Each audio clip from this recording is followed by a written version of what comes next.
Fun and happy times. It's your bird, Haven the Raven, and welcome back to Amalur on Nostalgic, where I go through a game that I've played far too many times in the past and see if it still holds up, while also looking at,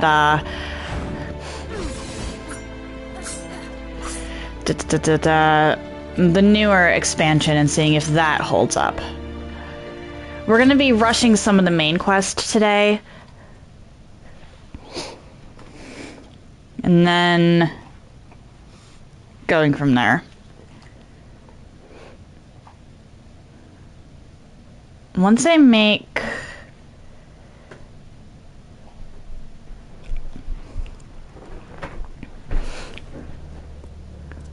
a little bit...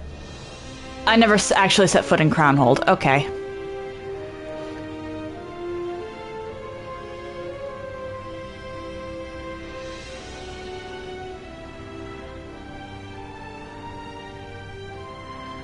This is so much less majestic than literally every other city in the game. It looks like Dyden Hill.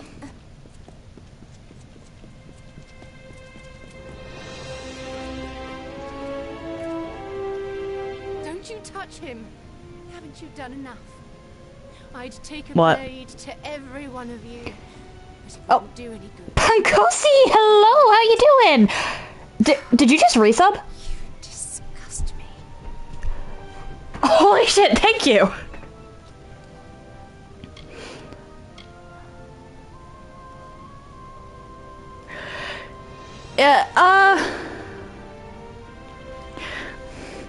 I'm doing normally. Something kind of random happened this weekend, actually, that I'll talk about after, I'm done with this conversation. But seriously, how you doing? If only that were true. It shouldn't surprise me at all. The preordained would kill anyone, even a sweet old crafter like him. Not like you've ever needed a reason to murder. Bloody animals. Well, you don't look like one of them. You lack the sign of fateful, the scar marking each convert. Perhaps I should believe you. Trust? Imagine that in Crownhold. Tell me, stranger, what do you see when you look inside our workshop? What does Master MacLeod reveal to us from beyond the grave? Good riddance.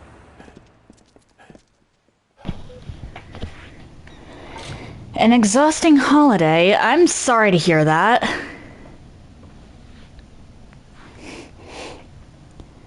I'm really sorry to hear that. Holidays are supposed to be fun, not exhausting. Now, one really random thing happened. So, I don't know if you know this, but I play a gacha game called Genshin Impact recreationally. And I've been grinding to get one character's weapon. I'm probably not going to get the weapon no matter how hard I grind, and I'm like, okay, whatever. A little sad, but oh well. My mom, just out of the blue, says, how much would it be for me to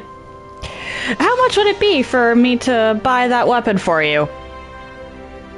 My first thought, and I flat out said this to her, was please do not spend $50 trying to get a weapon on my Genshin account. But we did talk about it. It's just out of the blue. Usually when I'm spending money on games and stuff, it's money that was gifted to me. Because this is honestly my first job. Like, streaming is my first job. And even then, I'm not really making all that much. So, in the past, it's all been, like, gifted to me. So that, I've always been very, like, okay, what is the cost of this? Is it really worth it to me? But this is my mom's money. So that's a little different. Like, she's saying that she'll just buy that for me in exchange for an IOU. And knowing her, IOUs aren't going to be that crazy. So I'm genuinely considering taking her up on that, but if I do, it will be on literally the last day of the banner. Like, that was completely random and I was not expecting it, and that's why I said something weird happened this weekend. She's never done that before. Yeah, like, she's offering.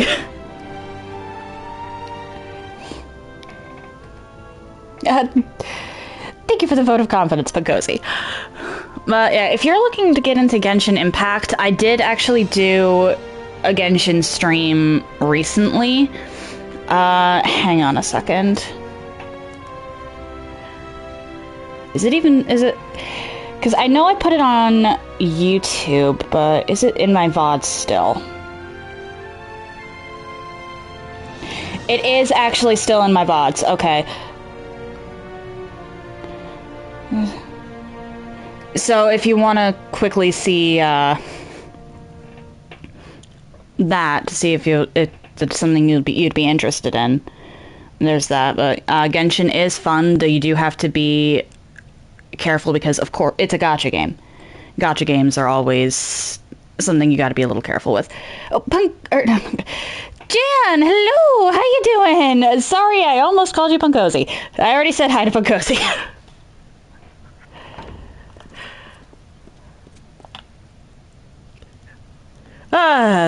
Off to a great start today. Fair enough, fair enough. Nothing of interest.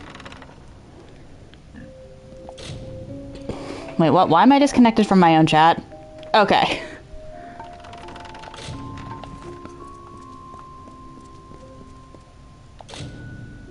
Yes. I already saw bloodstains. I'm doing normally, though I was just telling Pagosi about a weird little interaction I had with my mom over the weekend. I don't know how much of that you caught. Ooh, I'll definitely have to sit in on that.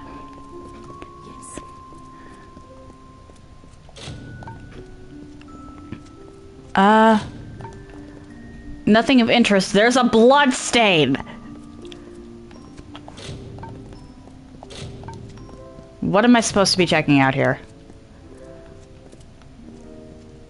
I can't make sense of it. He was an old crafter. Nothing more. Glad to hear you're doing well, Jan. Good riddance. Let me see that. Do you know what this is? These scratches. This script. It's old Matharan. No one has used this language in over 500 years. What was the master doing with these writings? Yeah, clearly the blood's just normal. Which, honestly, for this game wouldn't be that far out of place. Our ancestors recorded everything. With the Arathi gone... Millie! Hello! How are you doing? Thank you for the raid! Some of the world's most precious knowledge is encoded in this language. When did you start streaming? Like, I did not get a going live... I did not get a going live notification for you, Millie. When were you streaming? How long were you streaming for? It's very possible. Pages like these are usually kept in the Great Library.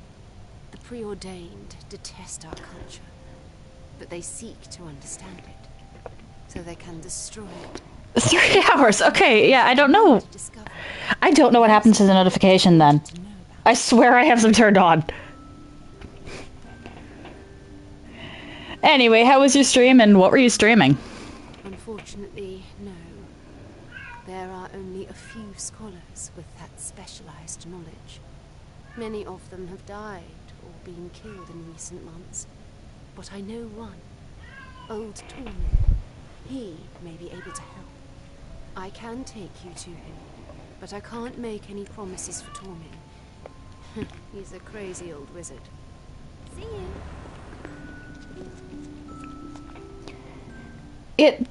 Twitch can be weird. As can any site, really.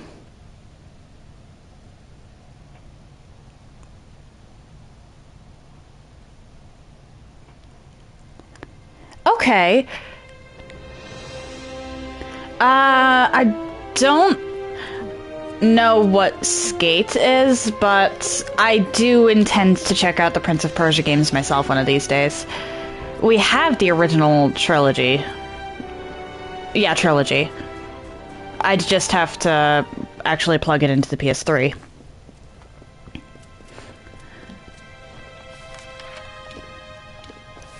I suppose that was kind of obvious, wasn't it? That Skate would be a skating game.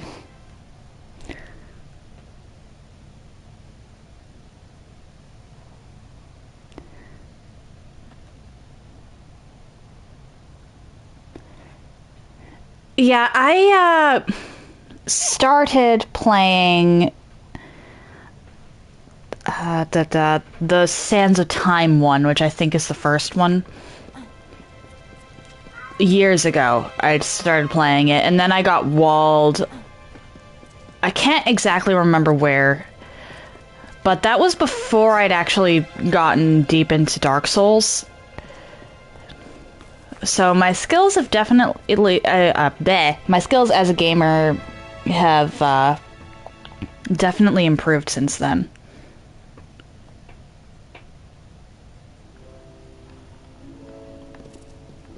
I mean, I could very much be wrong about which one's the first. What is it? I'm a very busy man. Nina? Who are you?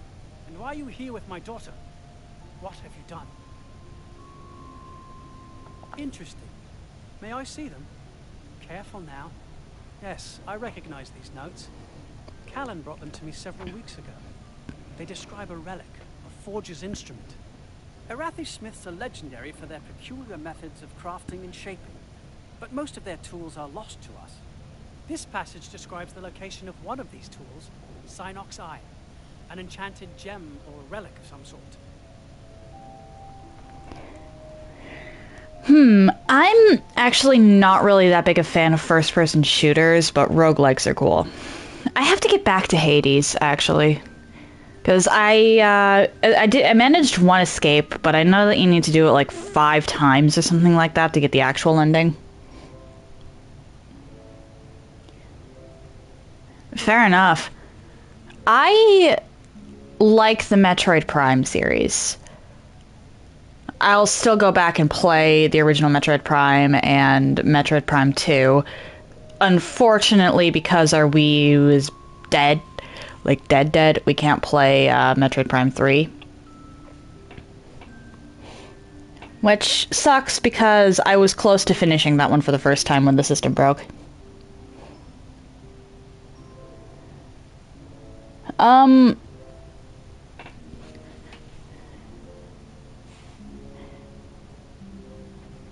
Fair enough, fair enough.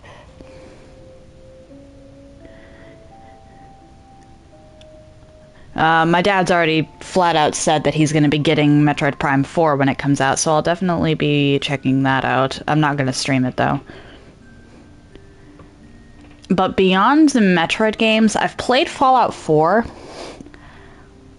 However, that wasn't as fun as the Metroid games. And I've never had an interest in shooters beyond that. If you intend to seek Synox Eye, you will need to be careful. If the preordained are looking for these pages, they will be looking for you. I implore you, for your sake and for the sake of my daughter, give it to them. They will see reason. They will not harm you. It's the only way. What do you want? They will see reason. Unlikely. Very, very unlikely. Their god wants me dead.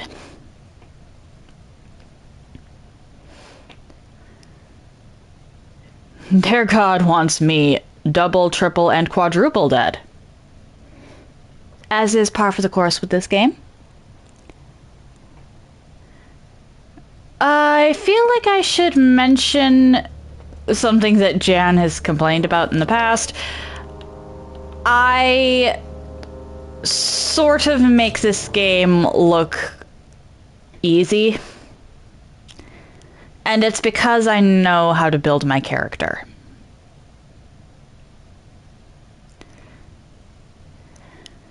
Well, and because of some of the equipment I've just found laying around.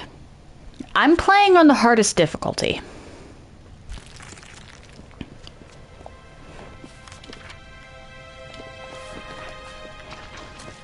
Yeah.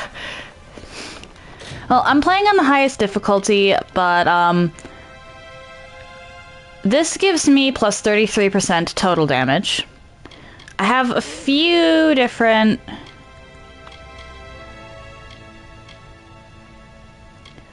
I mean, I might as well just keep that one.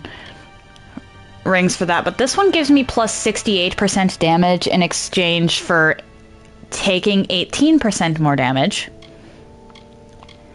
And this one also gives me 30% more damage.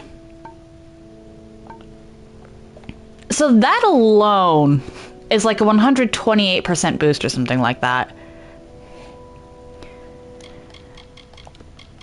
And then every single one of these that has a check mark next to it is a permanent buff.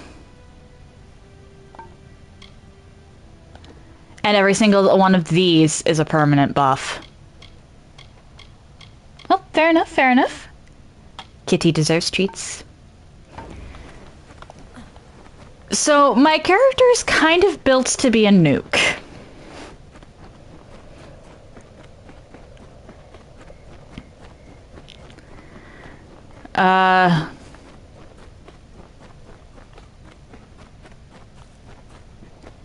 Alright, so we've got some chaos, or well, just one chaos portal from the looks of things over here.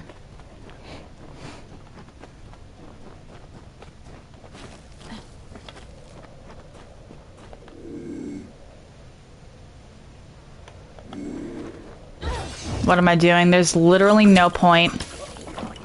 Oh dear.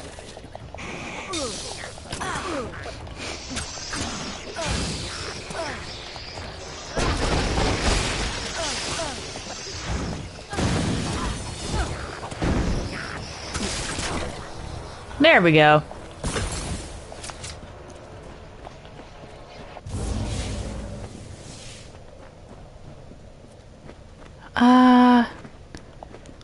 You over here.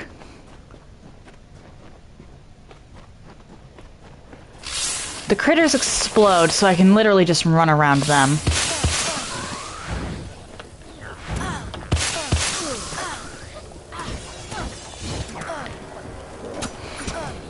I really need to make myself some chaos chakrams.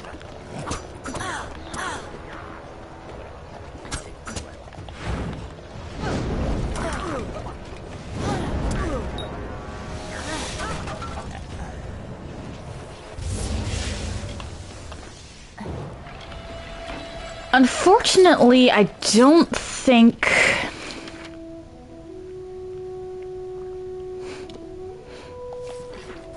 that my Fairgorta is going to do much in the way of damage to these things. I wish there was a way to upgrade it so that all of my,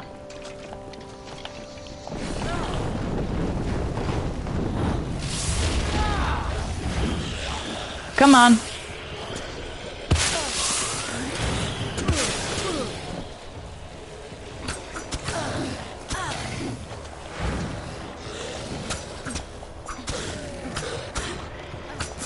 All of my spells had a chaos element to them.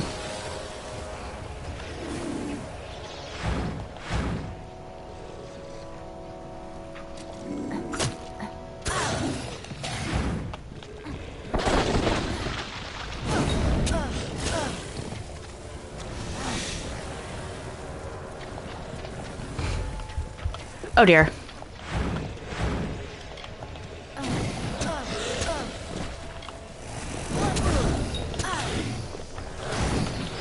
Come on.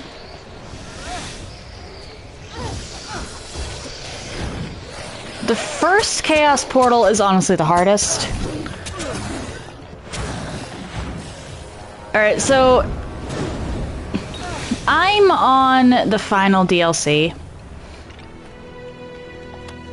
which was added relatively recently. At least a lot more recently than the rest of the game.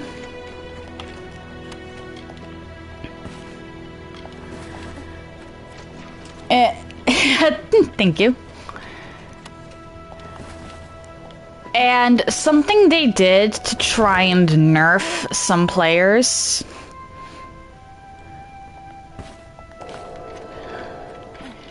is they made it so that a lot of the enemies in the DLC can only be damaged with specific weapons. At the moment, I literally only have daggers.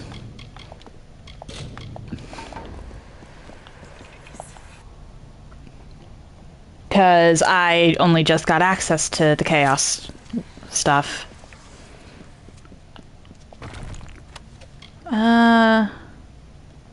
You're not better than what... Ooh, Chaos Shard wanted.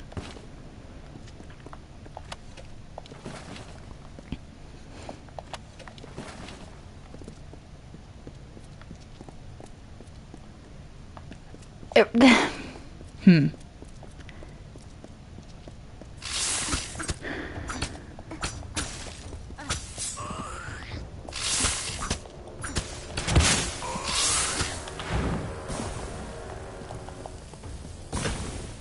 Where are you? There you are.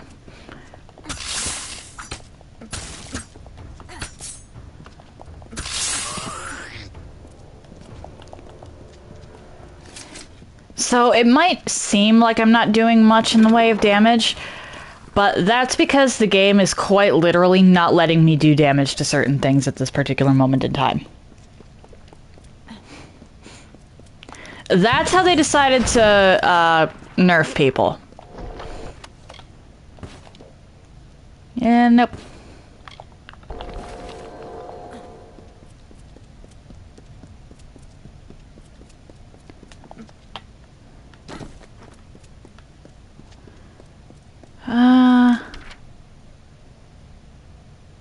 Okay, so what direction am I even going in here?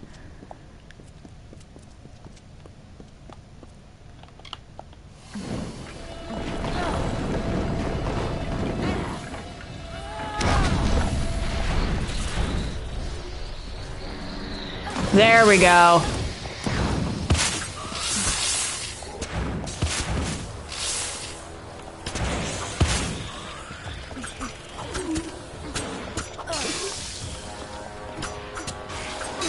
Okay.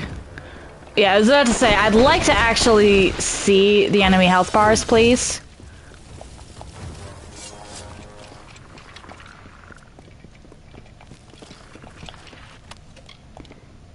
You're not better than what I'm wearing. I'll be taking the Chaos Shards. Because Chaos Shards are used to make Chaos Gems, and the utility gems are amazing. The pure Chaos Weapon Gem is really not.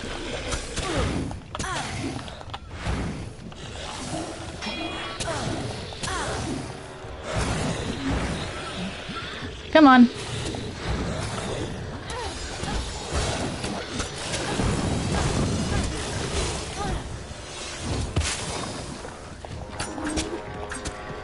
I'd like to get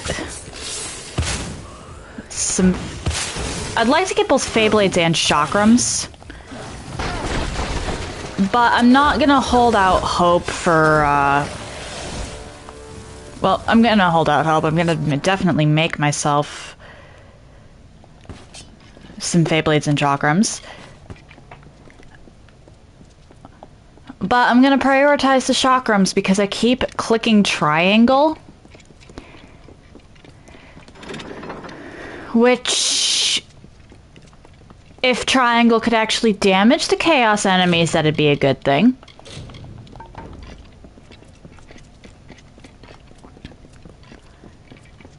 But at the moment, triangle can't.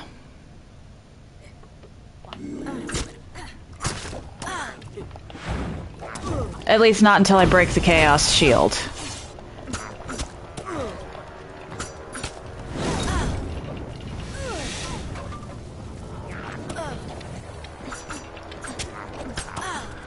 Oh dear.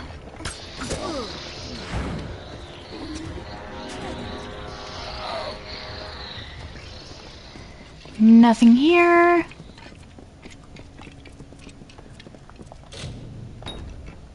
Just force that. You're really pointless. Okay.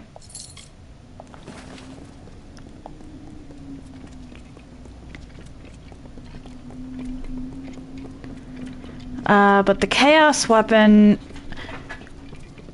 or the chaos damage, I think is literally only used to get rid of the shields. Which, okay, fine. But I wish it did more.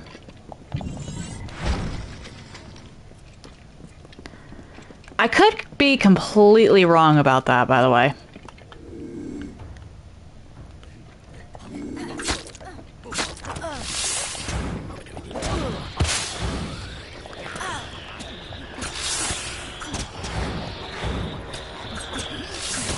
Hey.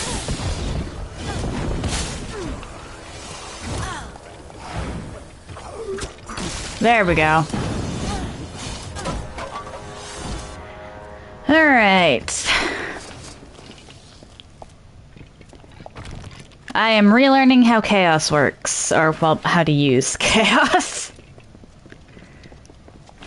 I already remembered how it worked. That happened a long time ago. I should head this way first, because these portals close permanently once you complete them.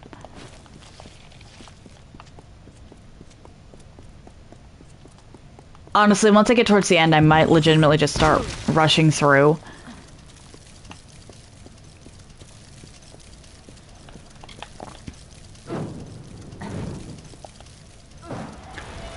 But until that point, I do actually want...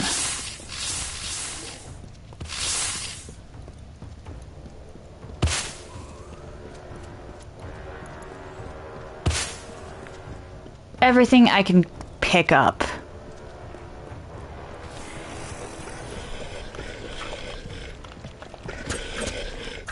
Oh dear.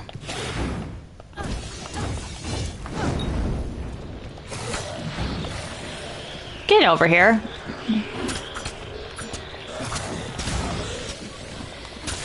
Yeah, sometimes you do just have to run through, and I know that I can beat pretty much any of these portals in like 30 seconds if I need to.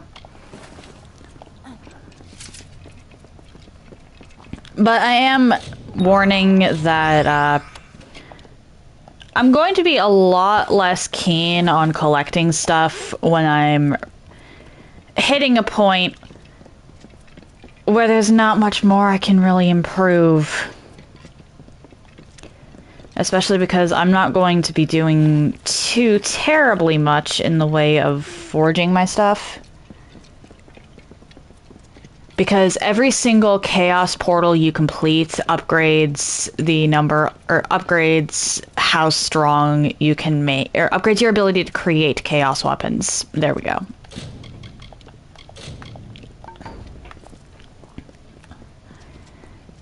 So if I went back and made more stuff every single time... Yikes. That would be so much wasted material.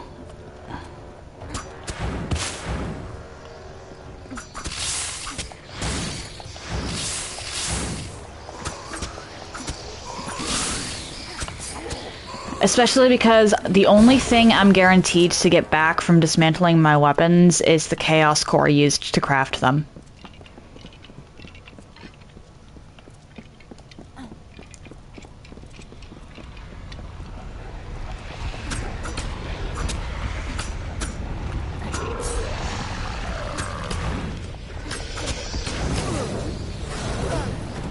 Ow.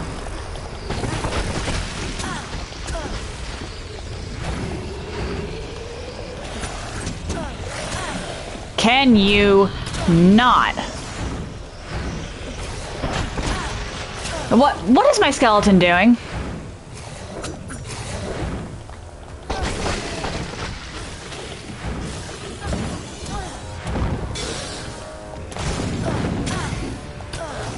Oh dear.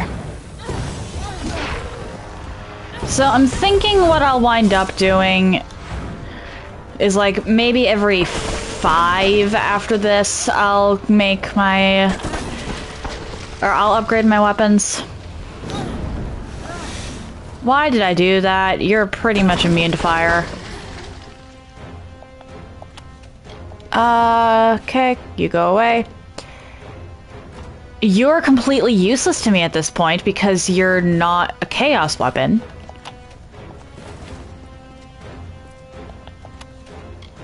You're a shield, but you're a might-based shield.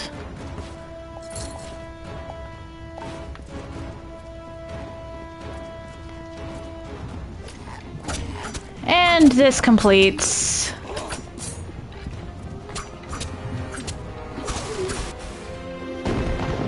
this chaos portal.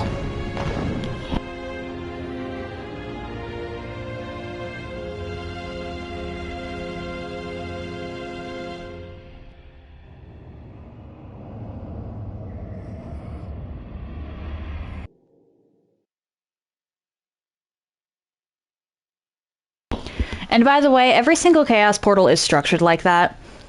It's literally just, you run through, you kill things, break the node. There's not much in the way of,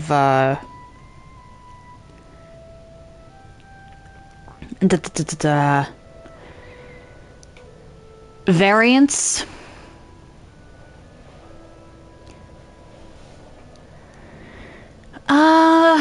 Okay. I'm gonna go craft myself, at the very least, some chakrams after this. Oh, come on. How wonderful. We're all making new friends. Faithless one, you are certainly finding yourself in some interesting situations. It's almost as if you're sticking your nose where it doesn't belong. Too bad you can't trust old Tormund. The old fool knows better than to lie to our Chaos Lord. Can't say the same for his daughter. He's been in our pocket since day one, fed us information, kept us informed. My guess... well, he thought that helping the preordained would ensure his safety, and the safety of his kid. What do you think? We do not. But do not think for a moment that we will let you have it. Cease your reckless quest, and we may let you live. Unlikely, but possible. Leave Synarch's eye to the chaos, and go back to where you came from. I will let you walk away unharmed. You have my word. You're a fool. I beg to disagree. We cannot allow such a powerful artifact to fall into your hands. Ownership can be a tricky thing. Changes in the blink of an eye, in the release of an arrow, in a last breath.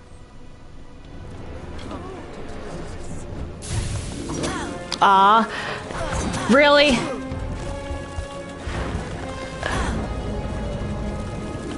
Okay. You're gonna do it this way? I was gonna...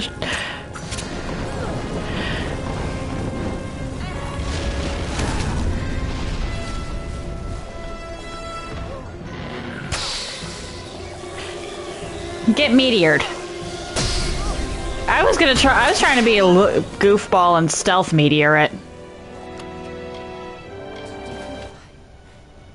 I can't believe it. Dad turned us over to those savages. How could anyone do that? To keep me safe, maybe. But at what price? Did he even realize they would kill me? that he'd sealed my fate with his betrayal.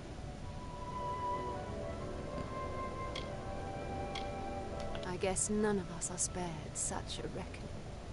How can I return to Crownhold like this? To Gale Crossing? The Master dead. My father, an informant, and a liar. Where is the future for me here? I must think about my next moves. My whole life has been turned upside down. This poor girl. It's all too much to comprehend. Dad, the preordained. Master McCloud, you have been kind to me, stranger, and more patient than I deserve. But it's time that we parted ways. The next chapter of my life awaits, and I have a lot to think about. It's terrifying, really. You must get Synox Eye someplace safe.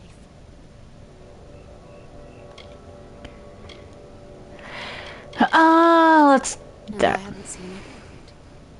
Maybe my next adventure lies to the east, in the Feylands. It has to be less exciting than this, right? Thank you for opening my eyes. Farewell. Bye. Like, seriously, that poor girl. Back to Scald's Forge. I'm pretty sure she just despawns if you tell her that there's still a whole world to discover. I don't know about what happens if you tell her to take over her master's business, but I'm assuming she dies if you do that. Thank Mitharu. I was beginning to worry. I couldn't bear the anguish of losing another. Not after Wolf. Ma'am, you are bipolar. McCloud. It's a pity. He was a kind, gentle man, and he will be missed. So, what has he brought us? Fascinating. This instrument may be the key to unlocking chaos in sagecrafting. Use it on my altar and see what happens. Farewell.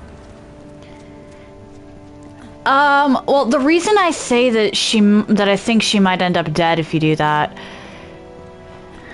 is because the preordained are looking for her and her master. Or, well, are looking for her now. They're outright chasing her because of her dad. I care about Okay, so... You know what? I do so much damage anyway, I should probably do that. people of Mithras. Farewell.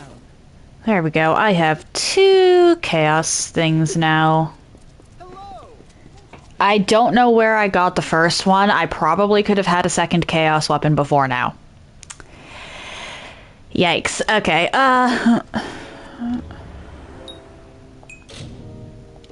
strengthen.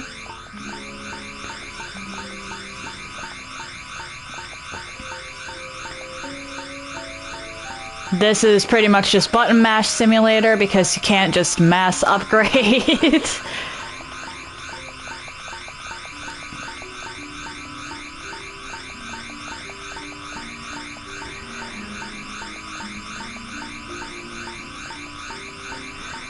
Do-do-do.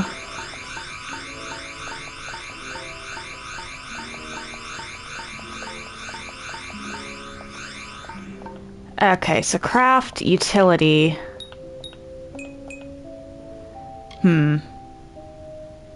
I'll hold off on using the chaos shard.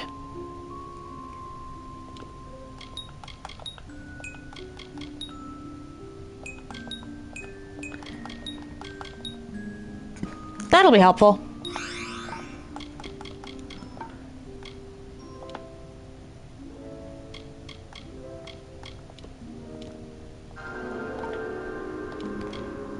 Craft gems.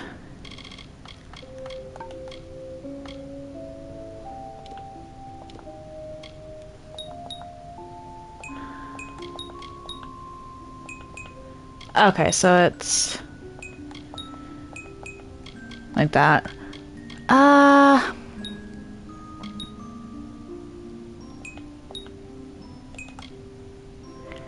Okay, and I'm gonna go with lightning there.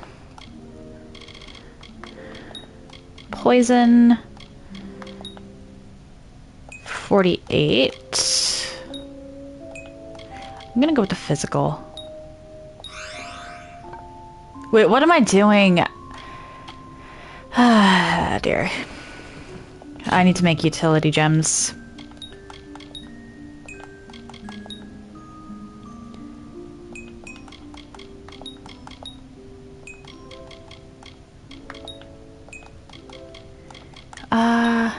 There we go. Reason I need utility gems is because when I'm talking about crafting,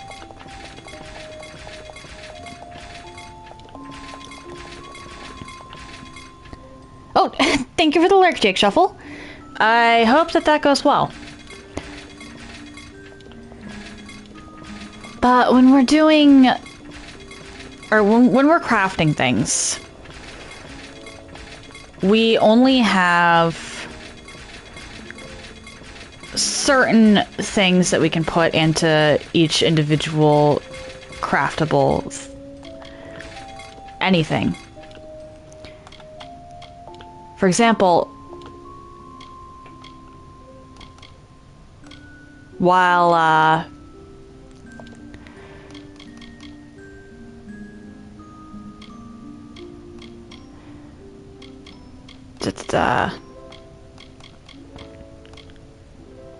let's do that.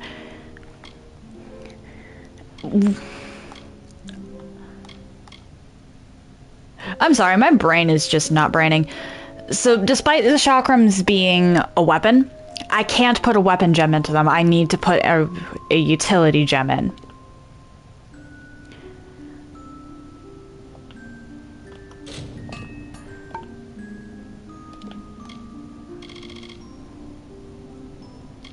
Yeah. Meanwhile, Feyblades.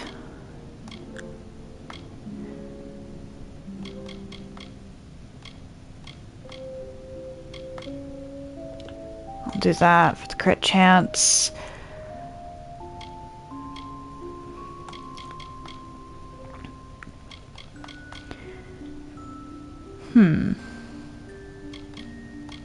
I'll hold on to that.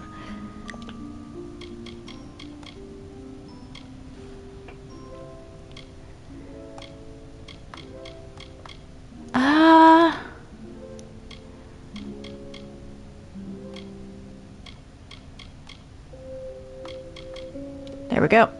And I'm actually going to do that. The Feyblades I can actually put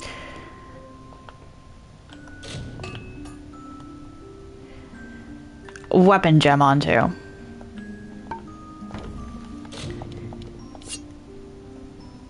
Why do I have two different versions of this?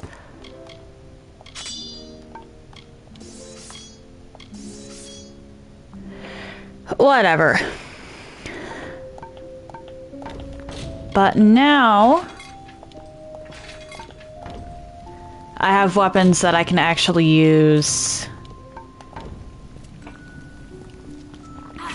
Yeah, I have to admit that the chaos weapons look sick. I hate the fact that they're mandatory, but they do look sick. Well, they're mandatory unless you want to be stuck with just the chaos zone. Which I'm probably going to wind up stuck with just the chaos zone for one of these challenge runs. Or one of these days for a challenge run. Come on. The games are about to begin. Alright, Scald. Losing MacLeod was a tragedy, but his sacrifice wasn't in vain. With the ability to combine gems and chaos weapons, we can bring the fight to Telogris for the first time. But only if you're feeling ready for it. I must be honest. Your current chaos weapon won't be a match for Telogris. But there is a way to change that. It seems paradoxical, but the influence of the Chaos Realm itself is what hinders their potential. So you must find Chaos portals and close them. However, the weapons won't reach their new potential right away. You need to salvage and reforge them first. Don't worry, Chaos weapons are tough. No matter how often you salvage them, you will always retain the necessary weapons core. Travel across Amalur and close Chaos portals, and then salvage your weapons and recraft them. Only then will you possess Chaos weapons powerful enough to face Telogris, God of Chaos. If that's too much work, ask my apprentice Jock. He could certainly use the practice.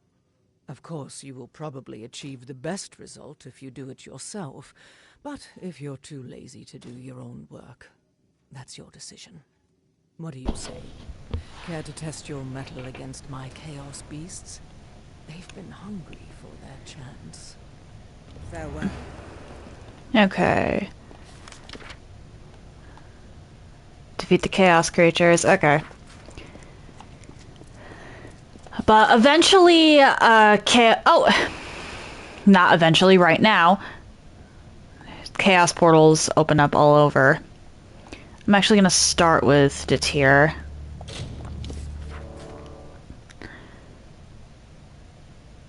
I'll be very thorough about collecting the stuff at first. And then probably not so much. Most of today is probably going to be just finishing...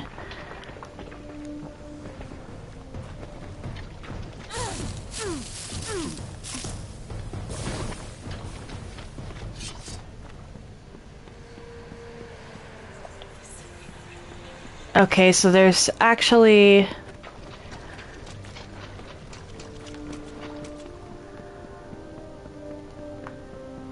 Okay, right, it's all around. This is not mandatory, of course. And I believe you can actually have someone else do your work in this regard.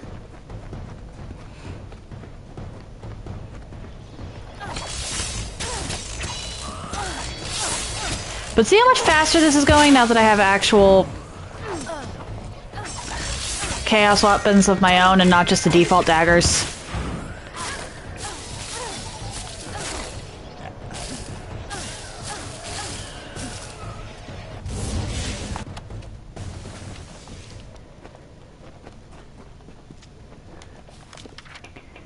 They definitely encourage you to go around and actually do this. Because every single one of these portals you close increases the power of the Chaos Thrall. Twist of Fate. Like, that's Chaos Thrall 2. It'll go up 3, 4, 5, all the way up to... Hang on. 3, 4, 5, 6... 10, 14, 18, 20... I think it goes all the way up to like 24. Because eventually there will just be a bunch of different Chaos Portals that opened up in Mithros. The Chaos Portals never breached the Teeth of Naros or Gallows End, which I think is a missed opportunity, but whatever. Considering you can't even get this game without those DLCs at this point. Oh dear.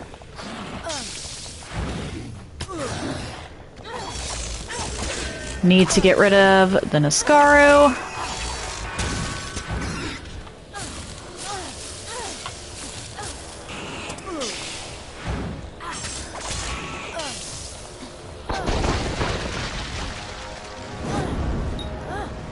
One complaint I saw about this is that it drastically nerfed mages, and I do have to agree with that.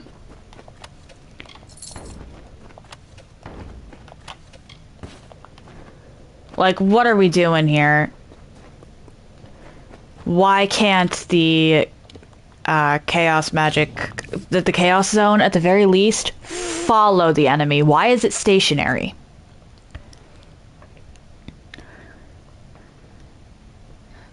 Winter's Embrace follows the enemy.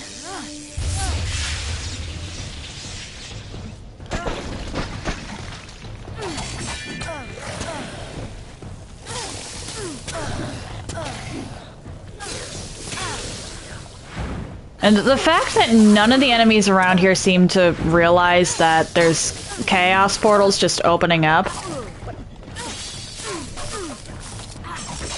A little weird.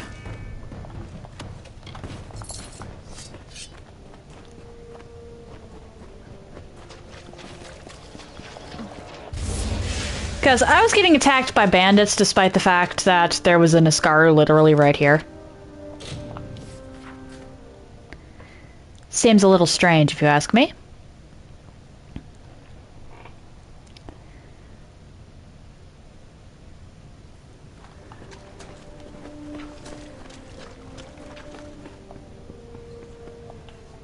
I'm not even joking when I say that this part is so repetitive that I might legitimately do some of it off stream.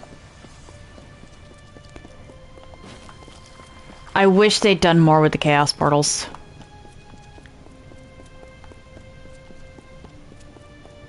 Like, give each of them their own specific gimmick or something.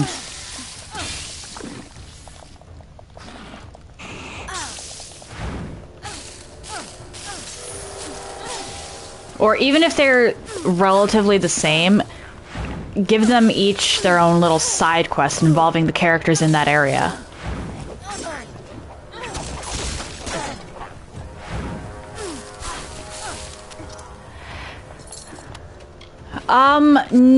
Yes and no. I think they technically all have their own map, but they didn't do anything special with them. Like, you can definitely tell that this is not the same chaos portal I was in earlier.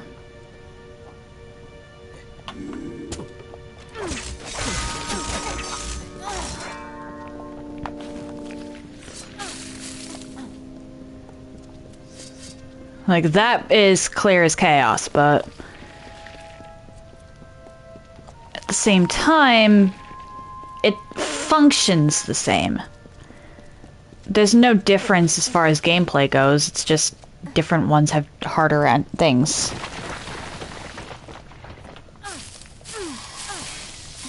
Yeah, I mean...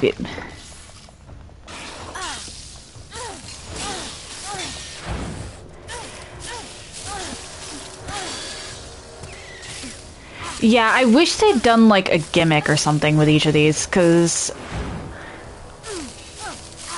they did go out of their... They didn't just copy-paste the chaos portals. Each one has a different map with different enemies. But considering there's, like, 20... Yeah, fair.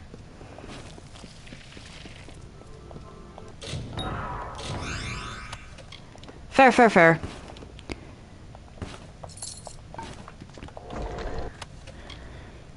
But considering there's like 20 portals, I wish that each one had a gimmick or a quest. Because you're not really... Or once you've done like 4 or 5, you can quite literally just speed through.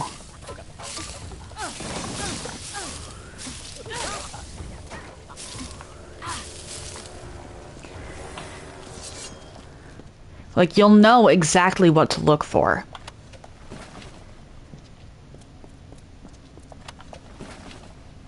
I'd care less if it was just the ones in Mithros, honestly.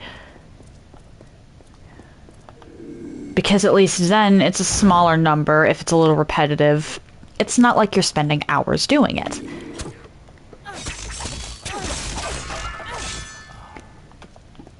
But despite the fact that I can beat one of these in 30 seconds,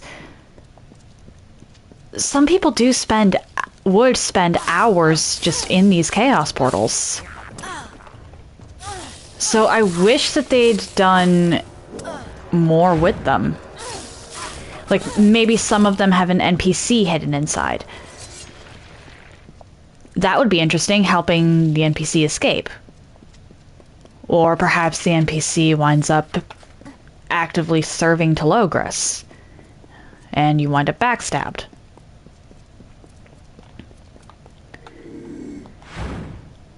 Those are all much more interesting than just, hey, here's a sandbox mini dungeon. Jan! Why are you still on this?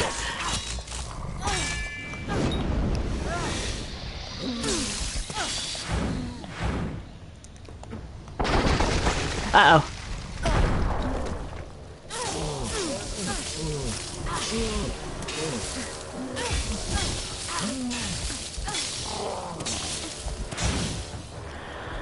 But the original devs went out of their way to make every dungeon feel, even if it was functionally the same, unique through the fact that almost everything in this game, like literally almost every location in this game, has some quest or another connected to it. There's only a few that don't, and even then, that makes those ones that don't outliers, because they don't have a quest connected to them.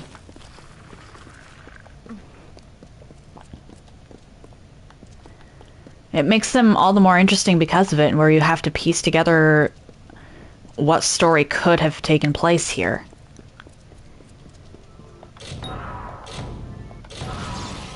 Oh dear.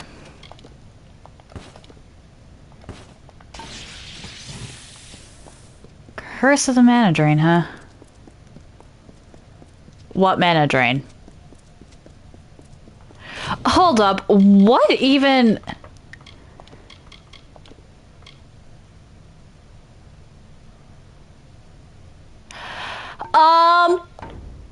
Just how high is my mana regeneration?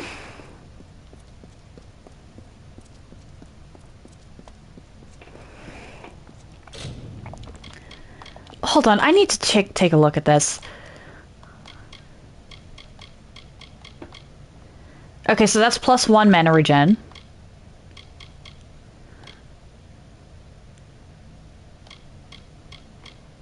+3 mana regen. So that's +4 total. That doesn't help any.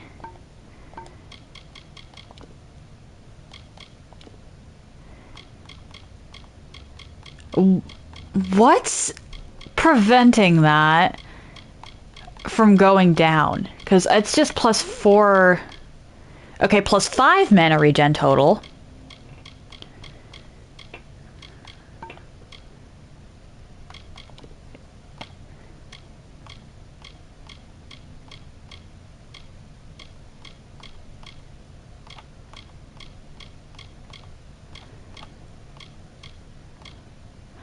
Yeah, I have +5 mana regen. Like, not even 5%, just +5. Oh, wait, weapons.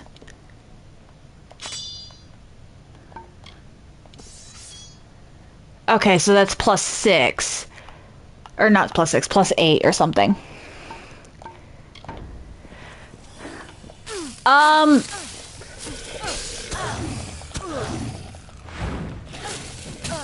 It's... I essentially have a curse on me at the moment that's like minus 100% mana regen or something like that. Because it's -1 mana regen per second and then minus 99%. And yet my mana bar isn't going down.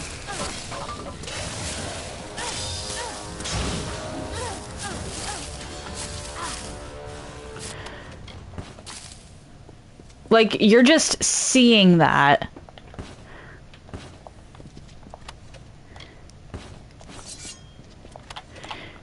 Which is where the hold-up came from. Technically speaking, I should not have mana right now. That's worse than what I've got.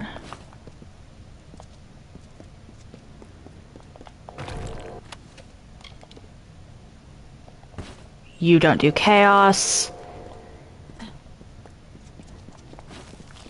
Yeah, technically speaking, I should have no mana, and yet my mana bar is not going down. I'm still gonna stop by a healer and get this fixed. Because I don't like being cursed. But what? Yeah, clearly.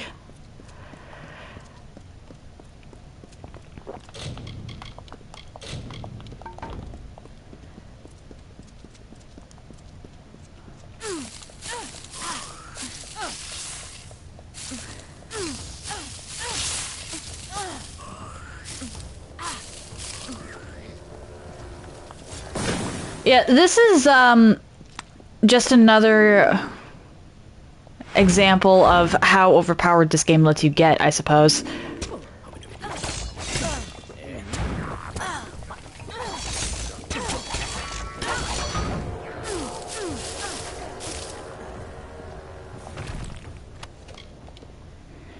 Because this game really does just let you get to some ridiculous levels. Like, these are my skills. And this is with them rudely robbing a skill point from me, by the way. Like, they stole one of my skill points.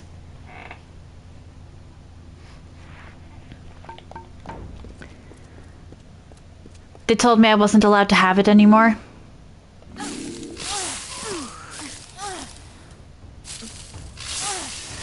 And I'm not even actually joking about that.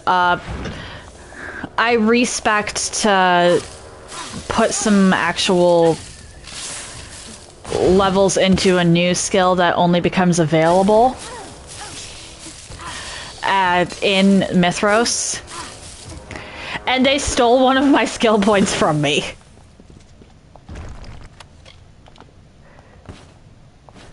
Like, I had one less skill point after the respec. What do you mean I have no right to complain? I have every right to complain. It's my skill point.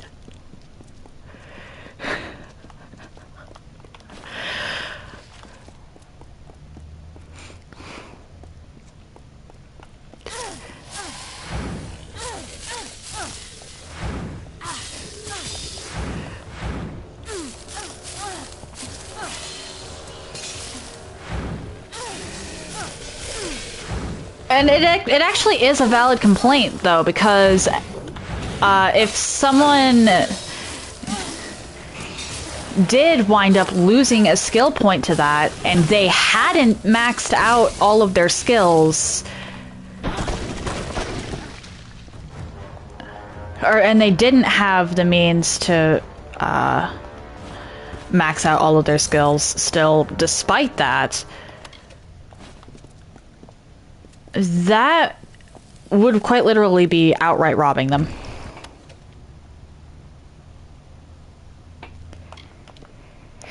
Yeah, I had to respec because of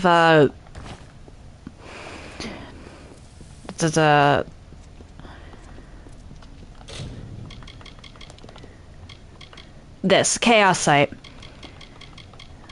You don't get access to Chaos Site in the base game. Or, well, the rest of the game. It is only available during Mithros. But this green means that there's something about me that's just automatically giving me a buff to those. In this case, it's the Master of Grave Hall Twist of Fate. Because of Master of Grave Hall, I get +1 to Persuasion and +1 to Mercantile.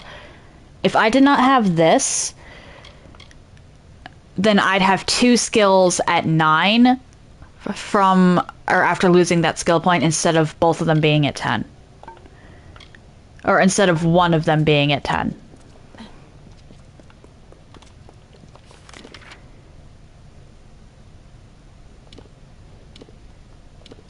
Like, I get that they wanted to nerf, but they really shouldn't have touched my skill point.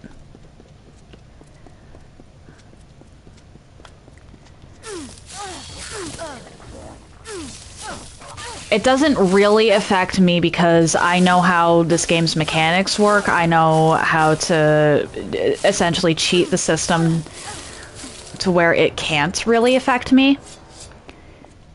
But someone else who'd gotten to that point and was unable to,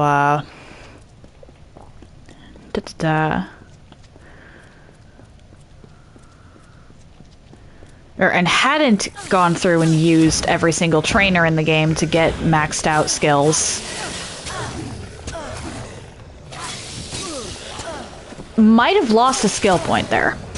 And honestly, actually, hang on a second. Part of the reason I even have this much in the way of,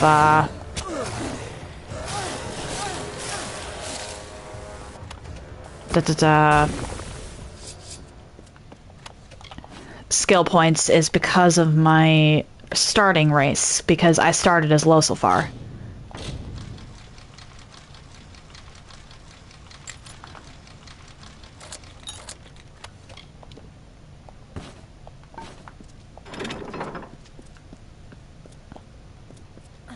So I'll have to look into that, but there's a very real chance that because of that, someone could wind up with one less skill point and therefore one less skill actually completely maxed out that they could have had.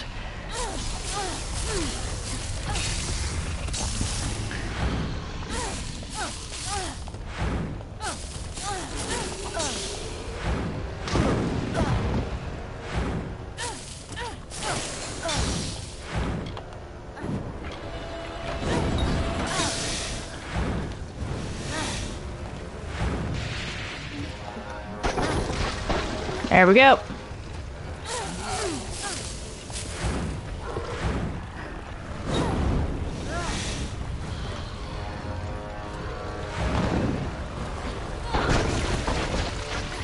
Come on.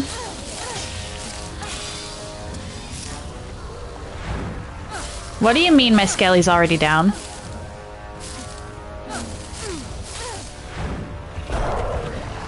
Why am I in the rock? Okay, I'm no longer in the rock.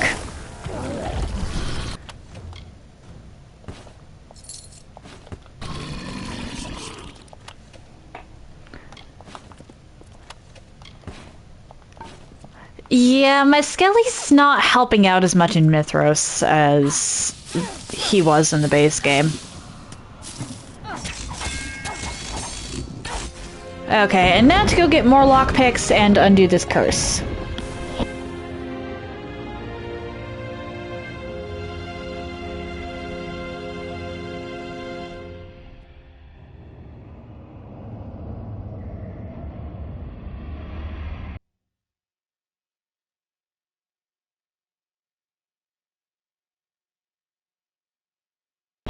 Because while clearly it's not actually a hindrance, I don't like having a curse on me.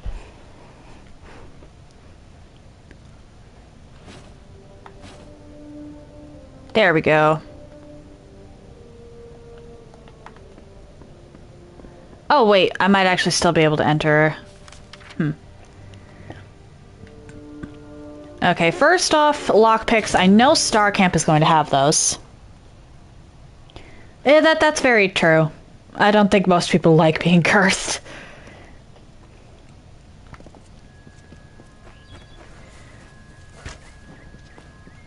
I know you sell lockpicks. Always open for business when the rep.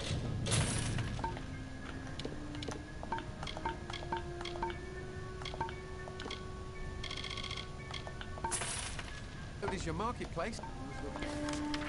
And I'll head here, because I may as well. I know there's a healer here, and it's been a while since I've been back to the house anyway.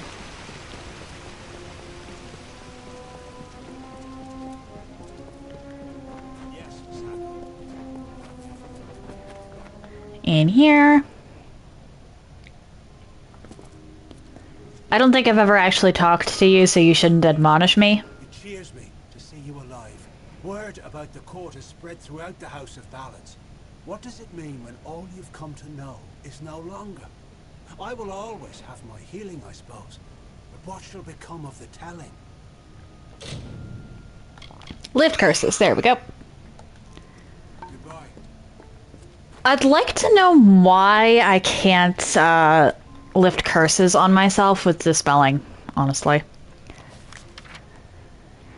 Because you can make your own purification potions with alchemy, which will let you lift or cure diseases.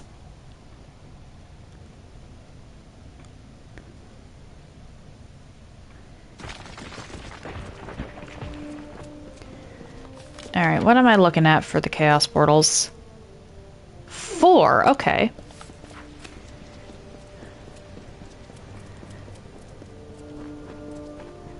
My only guess is that I can't lift a curse on myself because I have to be looking at it. It'd be like trying to give yourself surgery by looking in a mirror.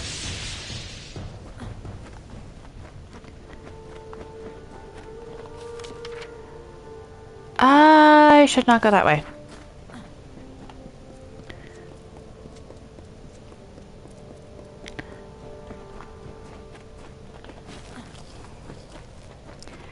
That's an image. I'm sorry.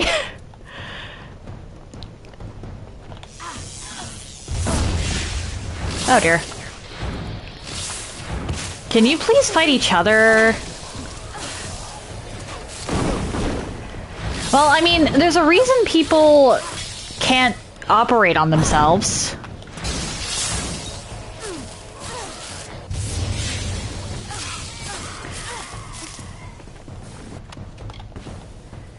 And it's because they wouldn't be able to see what they're doing.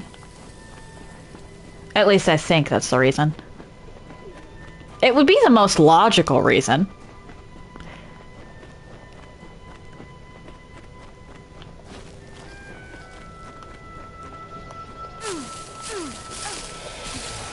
But I'm gonna take a wild guess and say that that might be the reason why,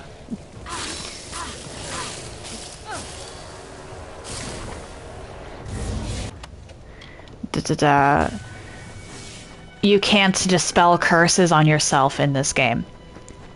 Because if you tried to, you outright wouldn't be able to see what you're doing, and because you wouldn't be able to see what you were doing, you'd wind up messing it up. And quite possibly making the problem worse. That's the only potential lore reason I can think of. Okay.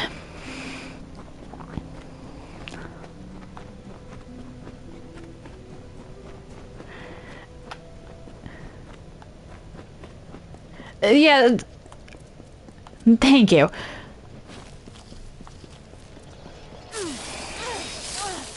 Although, from a gameplay perspective, it does kind of suck having to leave to go get a cure to a curse.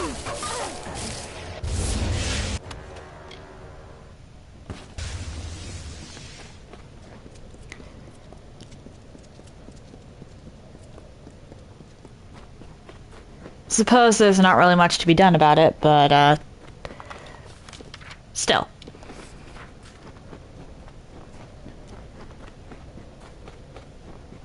Would have been a nice bit of utility to add to dispelling. Especially because it doesn't really come up as often as some of the other skills. It's a little more niche.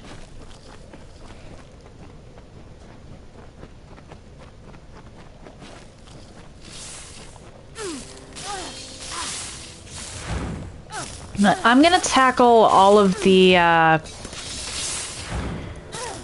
Actually, I could probably tackle every single one of these portals just with my current chaos weapon.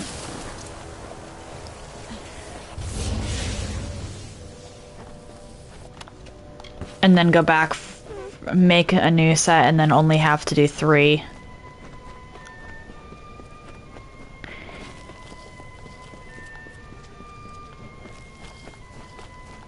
Can you tell how much I don't want to waste materials?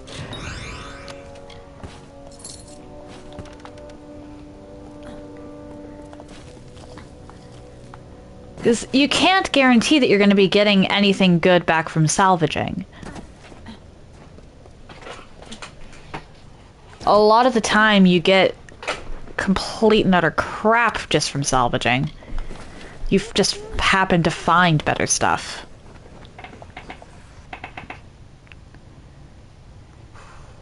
Which, okay, fine.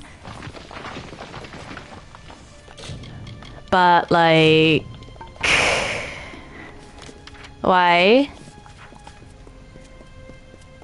I know I didn't put... Like, there have been a couple times where I know I didn't put a certain component in my weapon or armor or whatever it was that I'm dismantling that I'd made myself. And it gave me the most basic of basic components.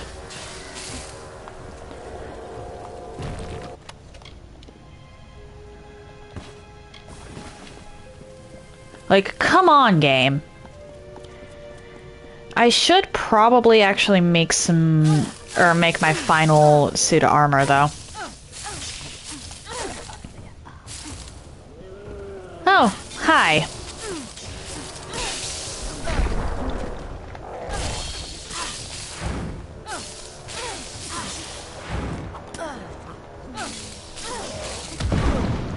Perhaps I shouldn't face tank the troll.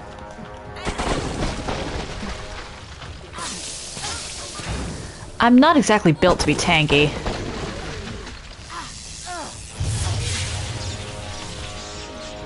You know what?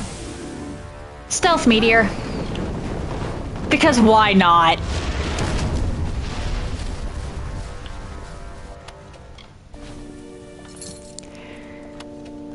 By the way, the black the black background to the number means that it was in fact counted as a sneak attack. So yes, I just sneak attacked a troll with a meteor.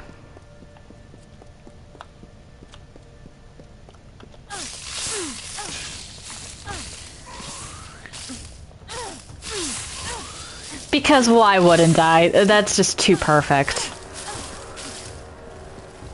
I need to find a lever to deal with you. I'm assuming that the lever is up there.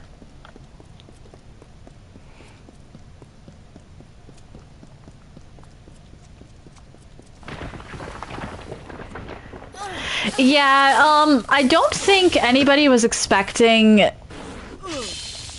the combination that I pulled off there.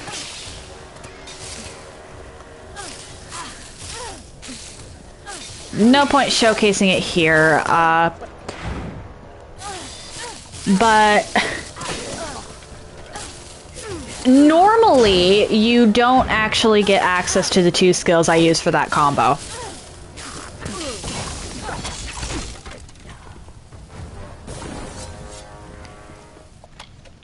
I'll take that. Or, sorry, two abilities. The first is Smoke Bomb. Smoke Bomb is a brilliant little ability that immediately puts you into stealth and makes you completely undetectable. Nothing can see you while you're in Smoke Bomb. And Meteor is the highest tier fire ability. Yeah, normally people don't use Meteor for stealth. That's fair. That is completely fair. But it's actually not a combination that's even available in the base game. Because of the Destinies thing. I'm a Shadowcaster. Those are the buffs I get for a Shadowcaster.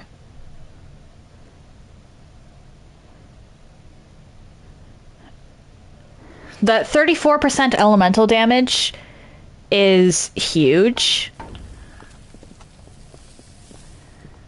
Especially when we're talking about using spells for stealth. But because you can't get... There's not enough ability points in the base game to get both Meteor and Shadowcaster.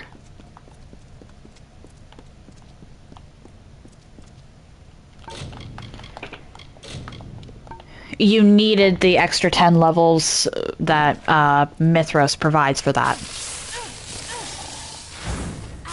Because Mithros gives you the extra 10 levels because of Chaos Sight. Oh dear.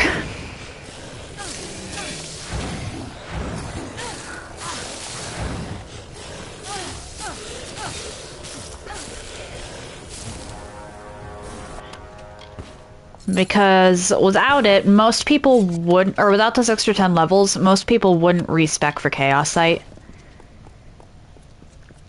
Despite how incredibly useful it is.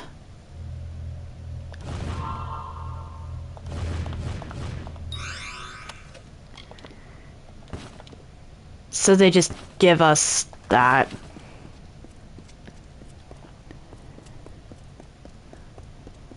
Which allows for Stealth Meteor at its most dangerous.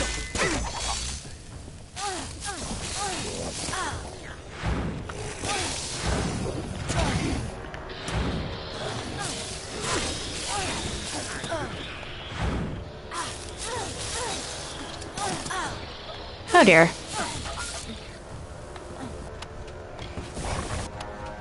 I want to know why these chaos enemies have litanies.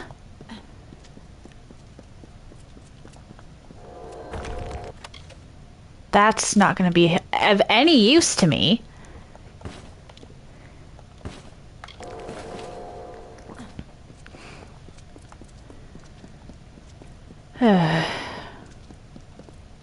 I should actually collect that. Or... can I even get to you? Oh, yes, I can get to you. Okay.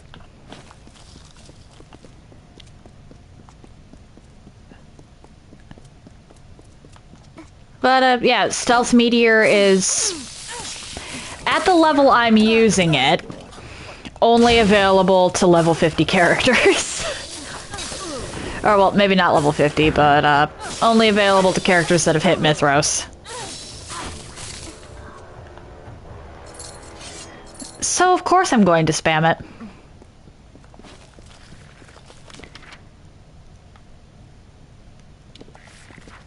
Okay, now, where... hold up, where's the lever? I missed a lever. Where did I miss the lever?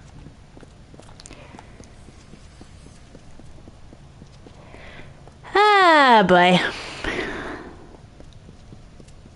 I was so busy talking about meteors that I missed the lever.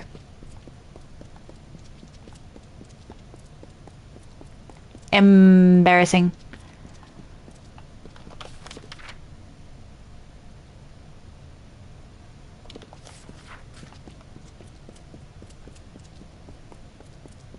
That's embarrassing. I'm assuming that the lever for this door is up there. So I just need to find the lever for that other door.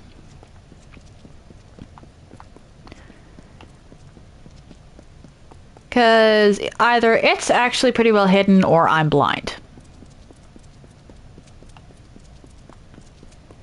Could be either. Where did I miss this lever? Probably at the end of the path, actually.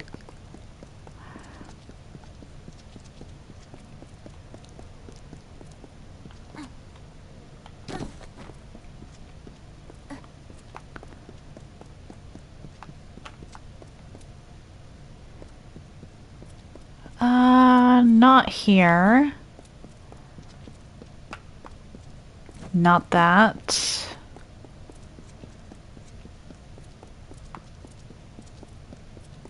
Over here? No. Where did I miss you?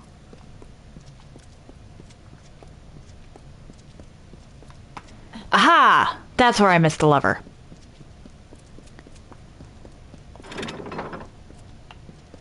There we go.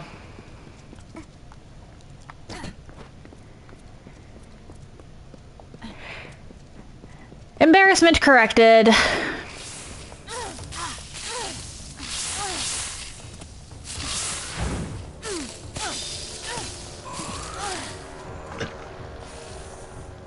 Come on.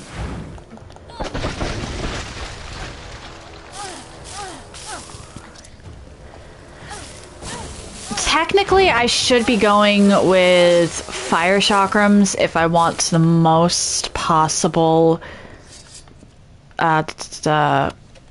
damage. However, ice is actually more universally useful. Fire does more damage over time, however, ice and lightning both have additional effects that fire just doesn't.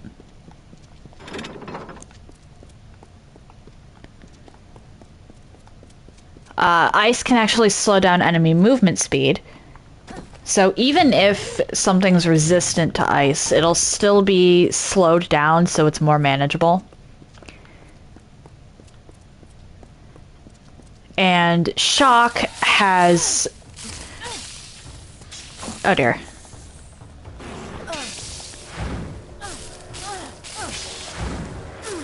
The potential to just outright paralyze something for a little bit. It's not guaranteed to outright paralyze something, but it has the potential to.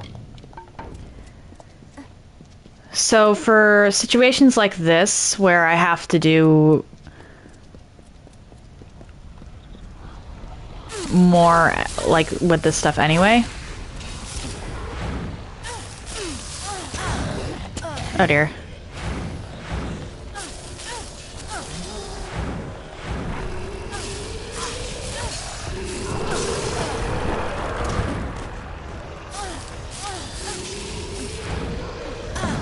Ice is incredibly helpful, especially because the Niskaru Horanoxes, which guard pretty much every single Chaos node, are weak to ice.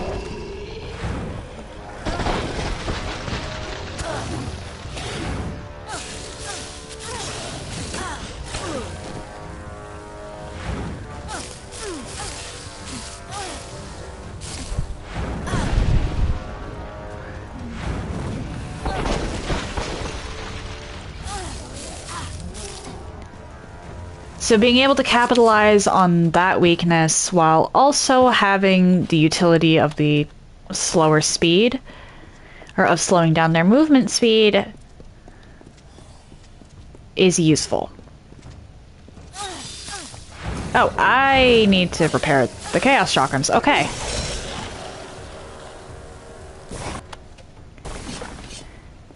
I'll do that in a bit. I actually want to head to a smithing table.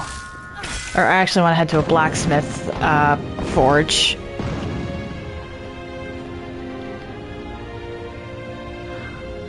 Because now I can make... I have enough stuff. Actually, no, I'm just going to head to Melson-Shire. Because I can now actually make some good stuff for armor.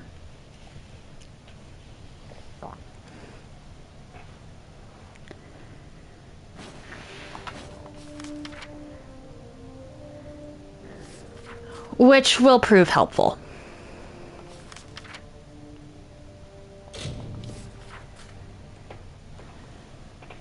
Of course, I'm not going to mess with anything less than a pristine shard. My sage crafting is way too advanced for that.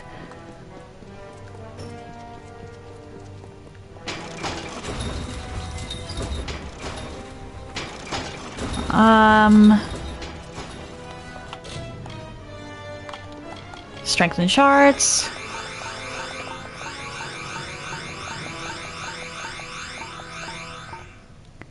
Craft. Utility.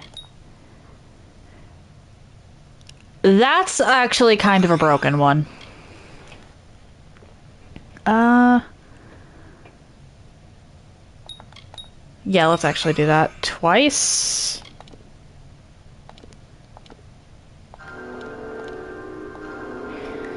So now my pants give me plus 6% speed. Epic. What happens? Okay, that's pretty good.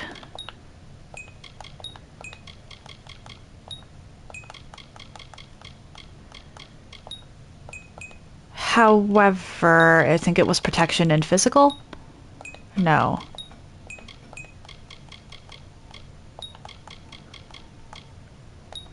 It was 2 physical. What happens if I do 1 physical? Okay, it's the same.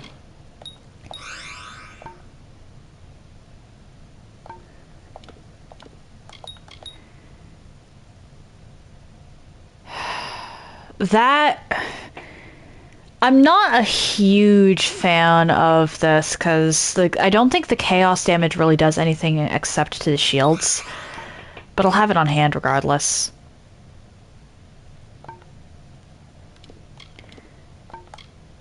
I'll craft some more utility.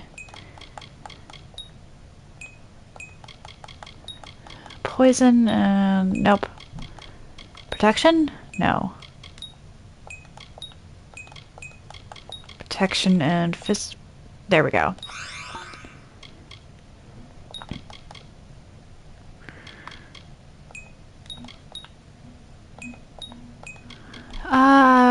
Fire and magic. There we go.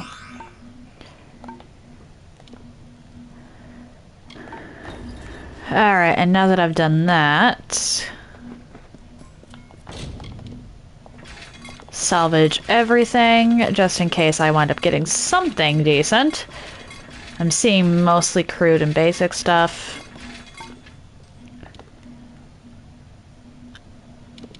Rogue armor.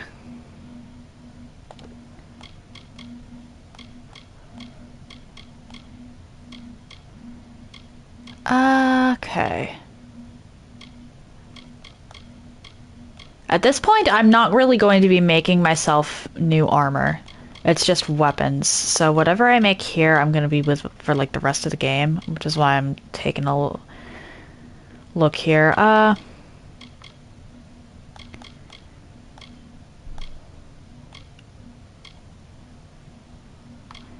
Actually, physical resistance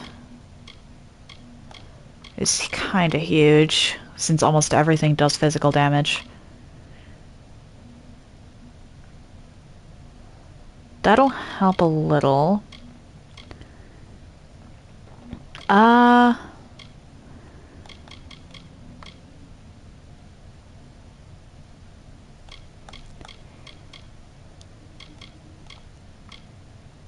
Actually, that'll help a lot.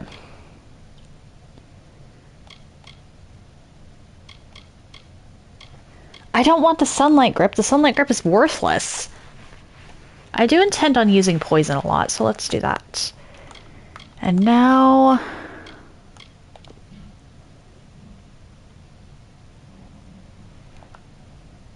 because I can actually... I'm not going to be doing anything, I'm going to actually name my stuff this time.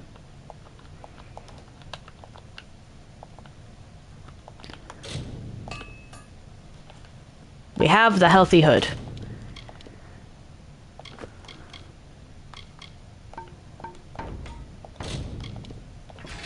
No item salvaged, okay.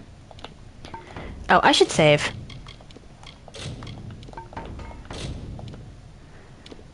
Rogue armor. I'm not gonna make myself leggings. Okay, block efficiency, poison resistance. The health wouldn't be that bad, actually. Ooh! Hang on a second.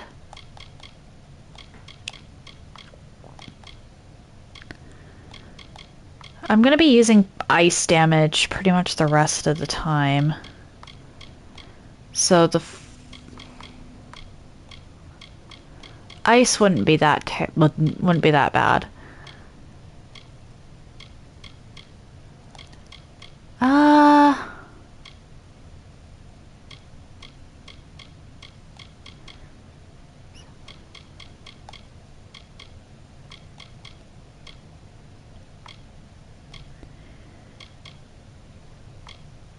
Actually, I'm also going to be using lightning and poison. That's a good base, actually, the flawless magnifying.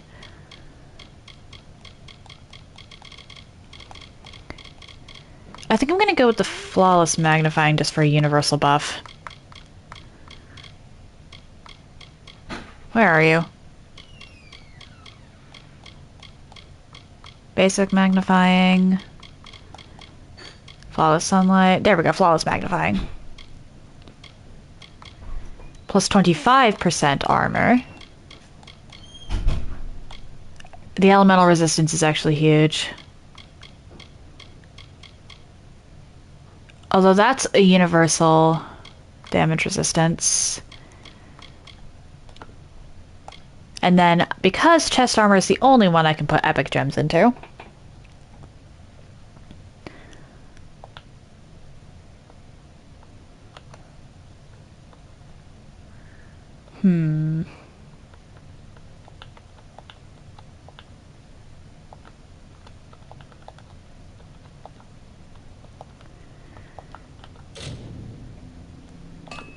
It's a stupid name, but it's a name.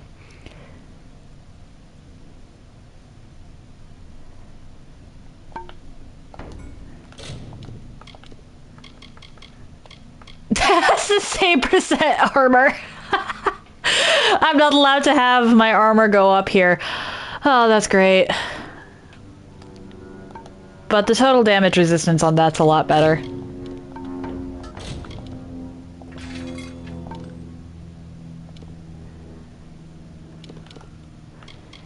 Okay, now boots and gloves I can do.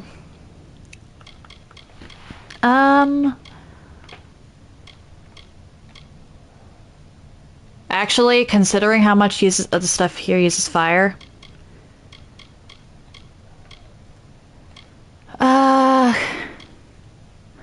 Okay, plus 8% chance to crit, have to do that. Crit chance is huge.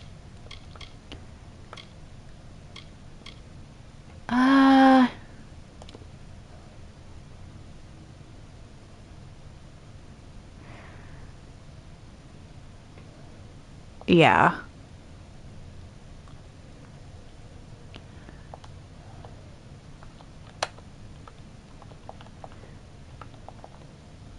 Let's name this.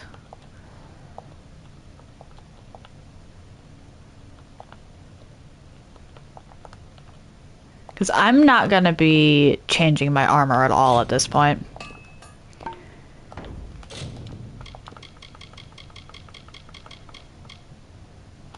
I'm going to have to...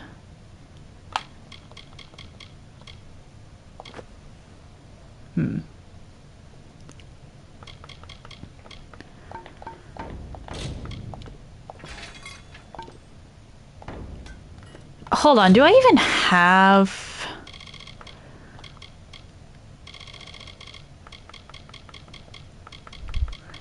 Okay, the rest of my stuff's gonna have to wait because I don't even have utility gems to put into the rest of my armor. Cool. So we're gonna save. And then I'm actually, before I make gloves and a shield, going to get more chaos shards because that gem of haste is kinda broken.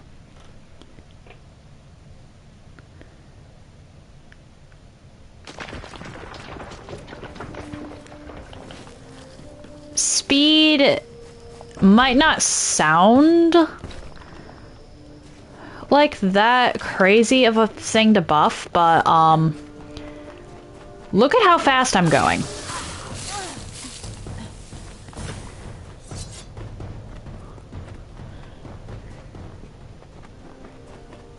I think that also applies to my attack speed too, and not just my movement speed, but even if it was just my movement speed, the defensive utility from movement speed is kind of huge.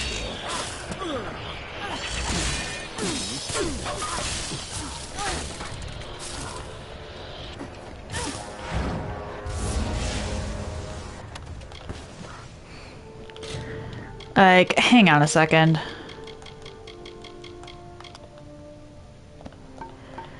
This is without my pants.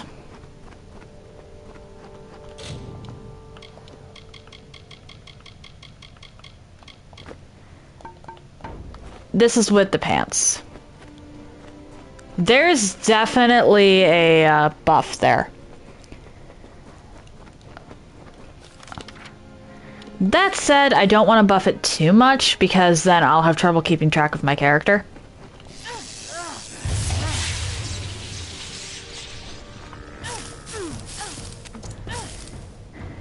Yeah, that's just 6%. It's gonna go up to 9% when I'm done here because I want more, I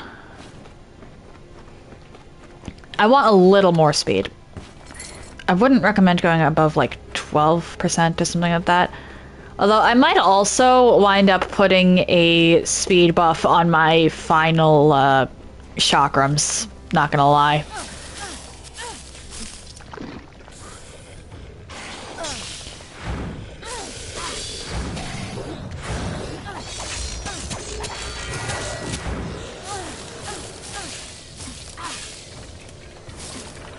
Where did the Fairgorta come from?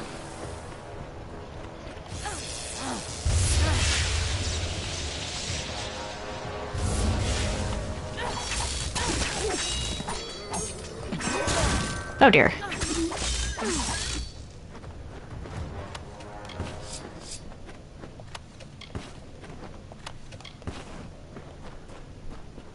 Collect you. Because I can sell the teeth. Because that one dentist really wants Niskaru teeth for some reason, and I don't think I asked why. I don't particularly care either. Whee! Oh dear.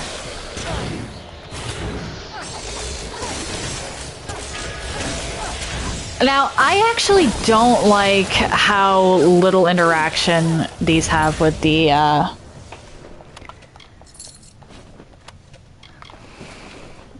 world around them.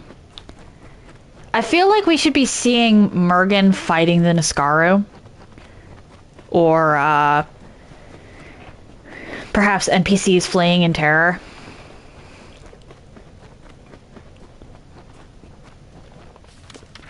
Like, for example, Calavar's just chilling.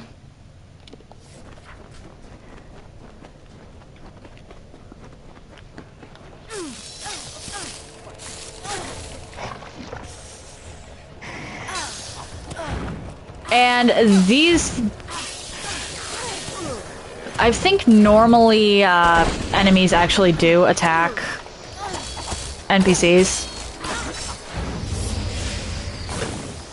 Which leads me to wonder why they didn't code it that way. Mithros is supposed to be the end of the story anyway, like the finale. This is the end of the Fateless One's journey, or at least the end of what anyone is going to tell of it. And yet, they didn't do anything to change the world.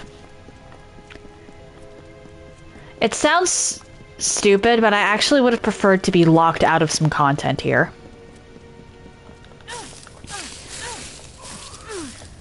Because this is supposed to be something that's actually going to affect the entire world. Once the Chaos Portals open, there should be...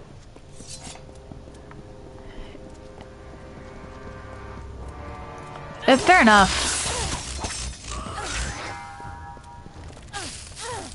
Well, one of the biggest issues I have with the storytelling for the Mithros expansion is the stakes. There's, like, no stakes.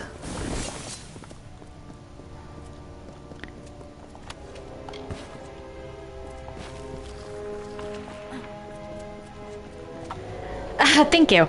I have admittedly played this DLC before. This is just me being a lot more analytical than I was.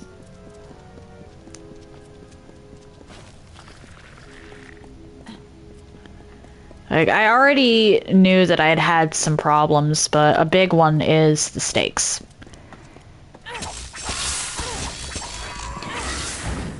When it comes to... Oh dear. Yeah, fair. Fair.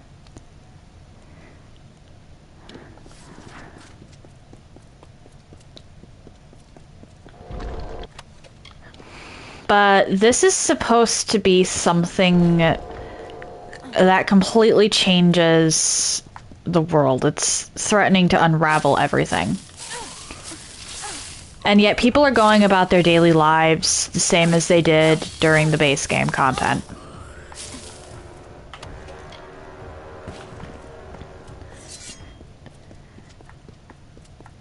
Normally, I'd say that maybe the devs just didn't want to screw over anybody who hadn't completed all the quests along the way.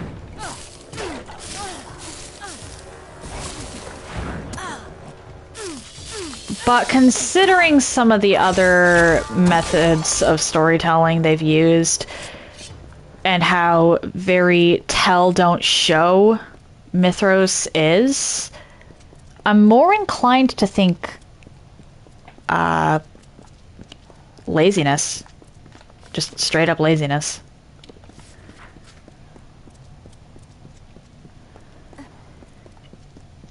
Yeah, the narrative and the world don't reflect any...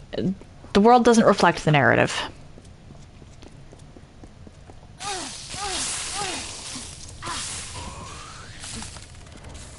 Like, the only people who are affected by what's going on in Mithros are the people in Mithros. Despite the fact that there's chaos portals opening up in the entirety of the base game areas.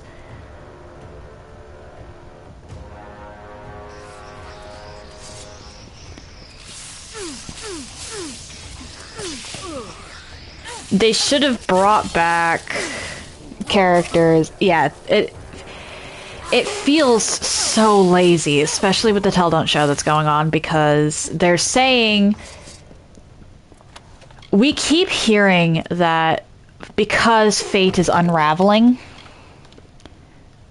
it's a problem. It's going to destroy the world. It's going to destroy everything that anyone knows. But here's the thing. Oh, hi.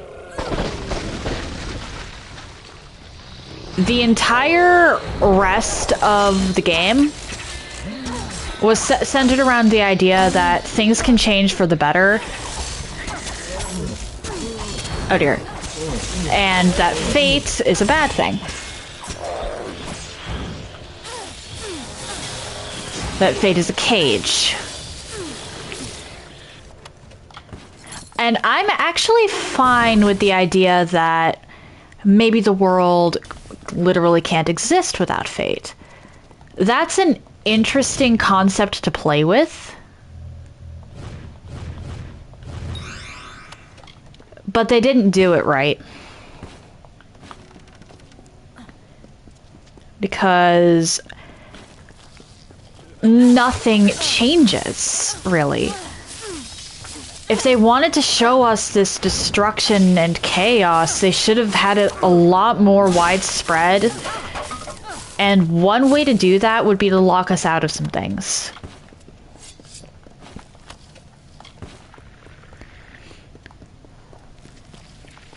It would certainly provoke a more emotional response than, oh yeah, this is bad.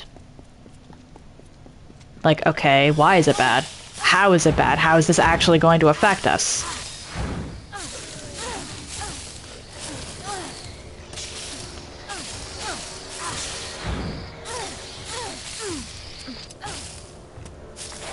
Like I said, in any other context, I'd say that the devs just didn't want to lock us out of quests. But in this one specifically, it feels lazy. simply because they're not showing us just how dangerous a lack of fate can be. They're just telling us it's a bad thing. And the people... yeah. And the people who are telling us these things also happen to be the ones that benefit the most from fate being there. Or from fate existing.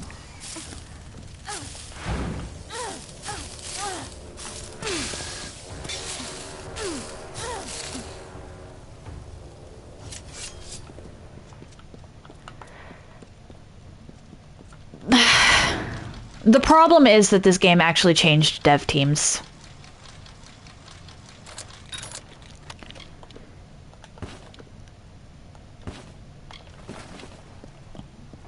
Yeah. The original studio that made this game no longer exists. It went under.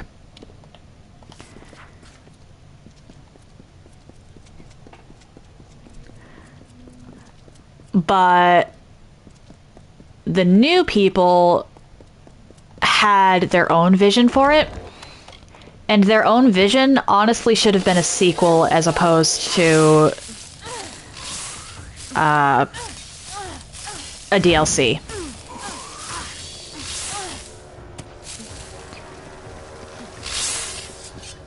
Because they did kind of butcher the narrative of the base game with this.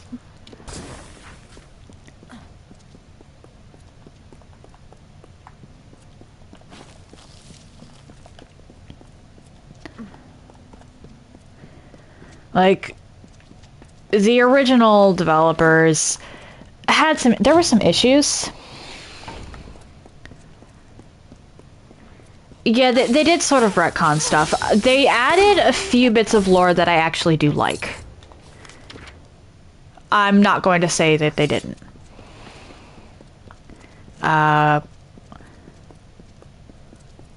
They specifically clarified something that would have been on that had been on everyone's mind, or well, not everyone, but anyone who actually cared to pay attention to that specific little bit of lore's minds. I like some of the ideas, I just think they were executed poorly. And that's essentially my feelings on Mithros as a whole. Like, the Chaos Realm, great idea. Fate's having a purpose beyond just controlling everyone, also a cool idea. A god possessing a mortal in order to try and take over and upend everything. Epic sounding. They just didn't do it in a way that would have made sense with the rest of the game's lore. And they also committed the cardinal sin of failing to make me care about the villain. And I don't mean care as in sympathetic, because sympathetic villain can be nice, but in this case they don't want sympathetic, and Telogris would not work as a sympathetic villain. But they failed to make him charismatic. He's just there. They failed to make me care enough to hate him. And if you feel absolutely nothing for the main villain of anything, then the writers they messed up. They went wrong.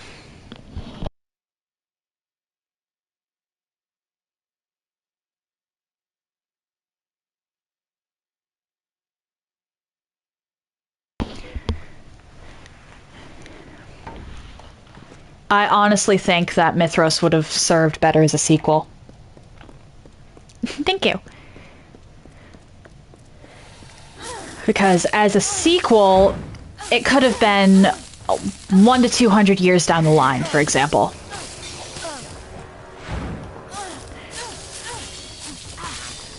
Everything we knew from the previous game could have been dismantled.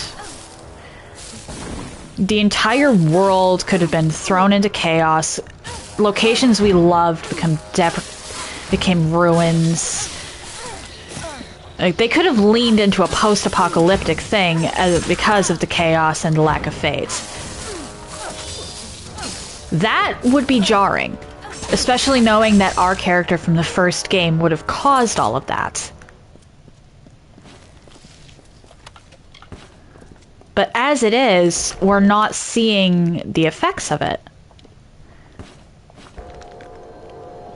We're just told that fate is disappearing and that it's a bad thing and expected to just go along with it.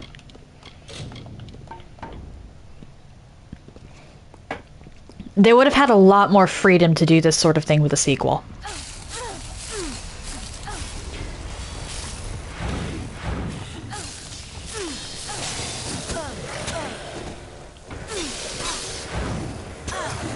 Okay, when it comes to Amalur, fate is...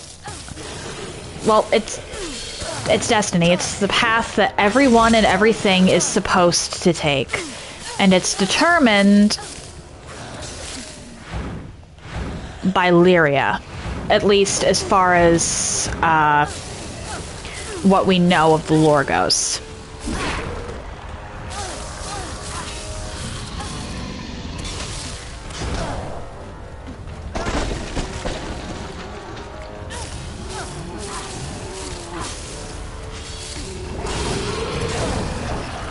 Yeah. And the whole premise of the base game was that fate needed to change or everything was going to just die. It had gotten to a point where everyone was fated to die. Pretty much everybody.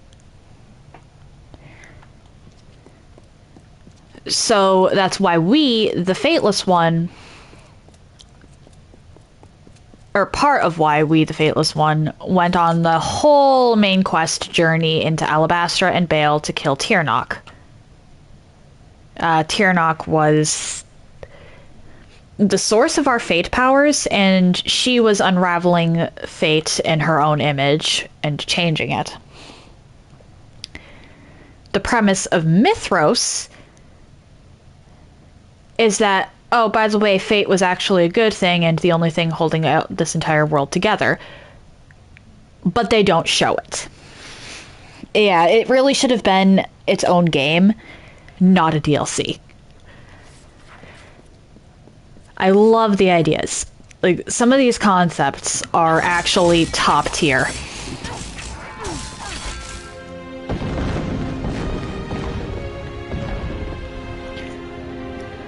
The problem is the execution. You can have... yeah, you can have phenomenal ideas. World building can be stellar. But if you do it wrong, it just comes across as horrible. And again, it really doesn't help that they failed to make me care about the villain.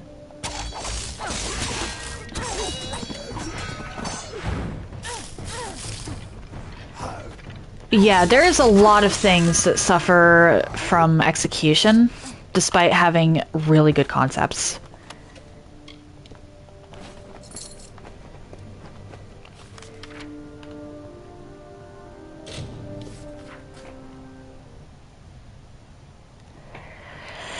Yeah.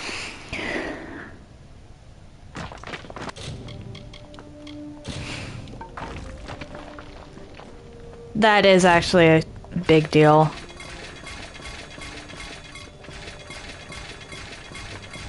Honestly, the villains being cartoonishly evil was one of my biggest problems with Dragon Age the Veilguard.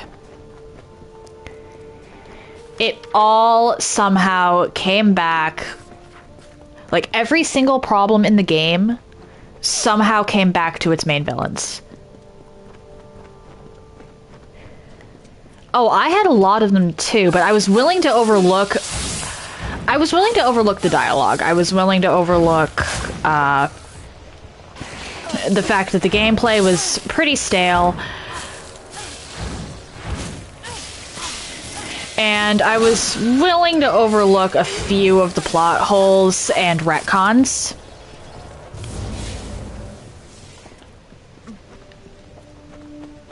But by the time I hit mid to late game, I started noticing the pattern that every single problem, every single one, was related in some way or another to the main villain.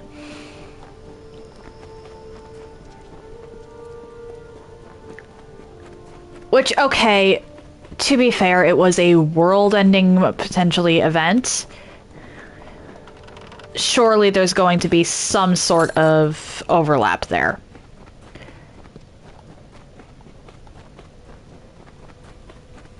But at the same time, can we just have one drug cartel or something?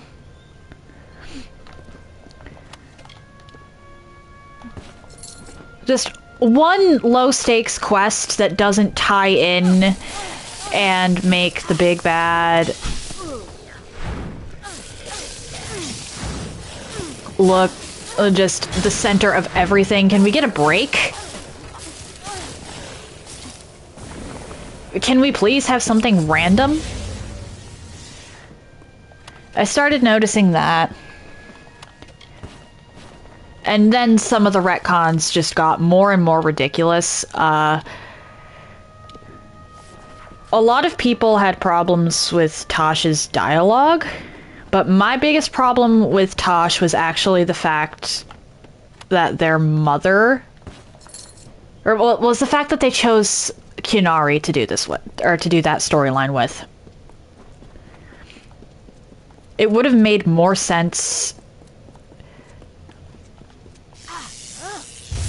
with quite literally any other race in the game. But the Kunari already had their own perception of gender that was different.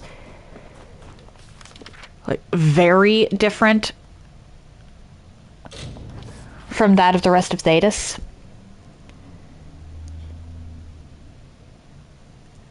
So the fact that they had Tosh not be raised in the Qun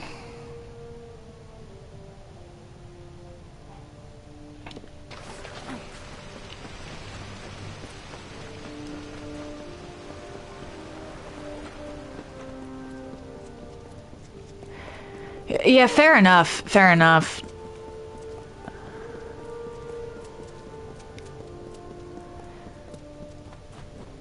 I wasn't a big fan of Tasha's personality either. But the fact that they chose the Kunari to do that sort of that sort of storyline with was honestly the big one for me. You can have...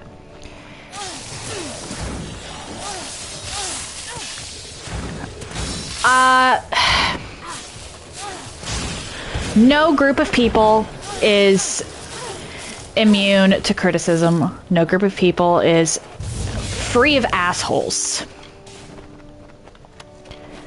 More people should have snapped back at Tosh, sure.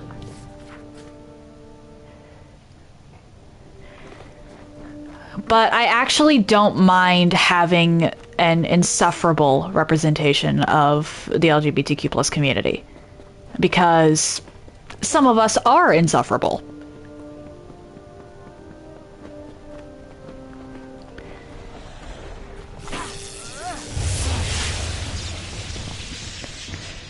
It's the fact that they chose the Qun and had pretty much nobody snapping back. Like, if this was Dragon Age 2, best entry in the franchise, by the way, as far as I'm concerned,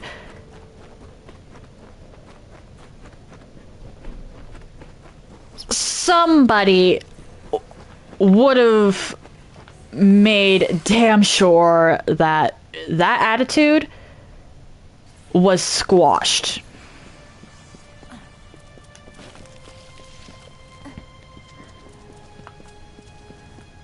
So I was pretty much immediately put off by, oh dear, Tosh for the butchering of Kianari lore. And then the, like, again, I didn't really mind the insufferability.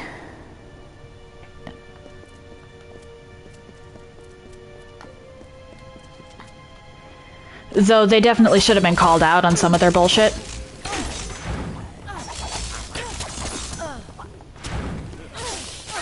No, I get it.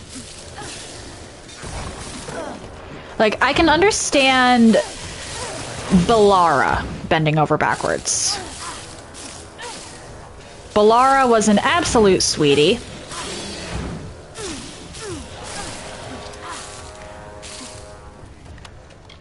I'd been waiting for Veilguard for over a decade, so that really stung for me.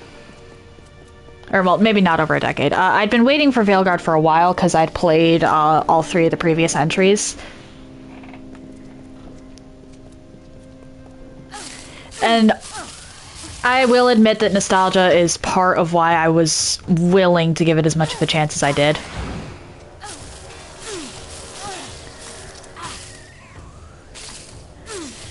And honestly, the first third of the game is actually pretty good.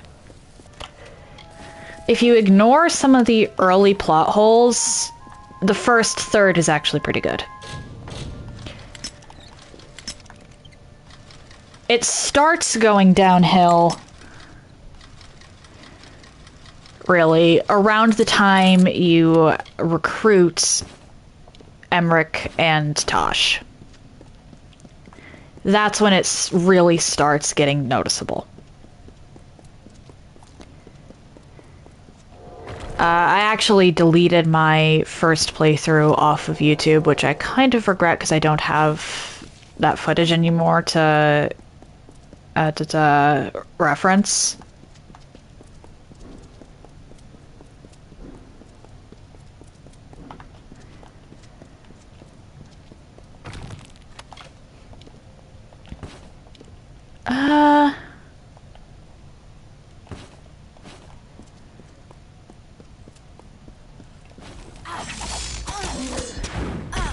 Oh dear. But things started going downhill around the time you went to recruit Emmerich and Tosh. Because that was around the point where the narrative of these are the best of the best started to fall apart.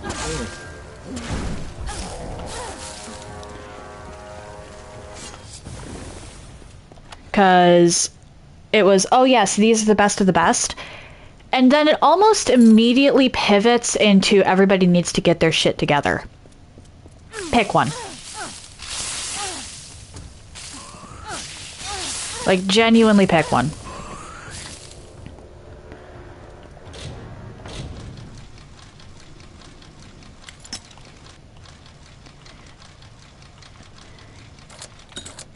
Veilguard is another one, honestly, that I had a lot of trouble with the execution, but the ideas were good. In a lot of cases.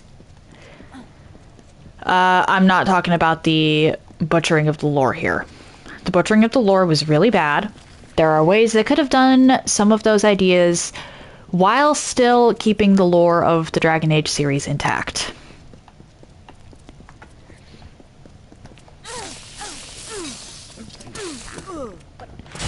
And honestly, this is going to sound really callous, but one of the ways they could have done a lot of the, or they could have kept the these are the best of the best and the get your shit together storylines would have been to have the entire cast start off dead.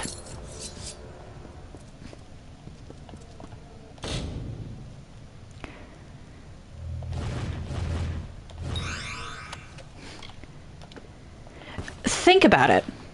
One of the major themes of Veilguard was the idea of spirits and physical beings not being that different. Like, spirits could they could take physical forms and become elves. The main cast were all supposed to be well, yeah, fair. The main cast of Veilguard was supposed to be the best of the best at what they did. But then they pivoted, and instead of having unexpected hindrances come up, it was just stuff that honestly they shouldn't have had to deal with, or should not have interfered with the main quest. With the exception of, like, Lucanus's. Oh, fair enough, fair enough.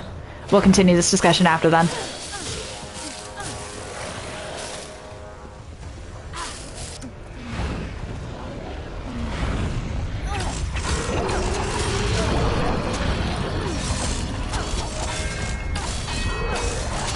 Because I honestly don't want to repeat myself here. Ow. Or, well, not ow.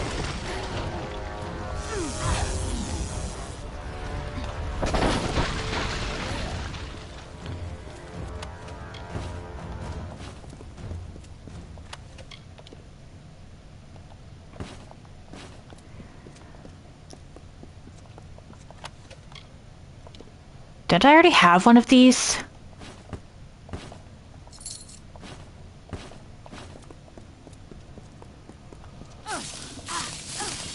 And a 4. Spin!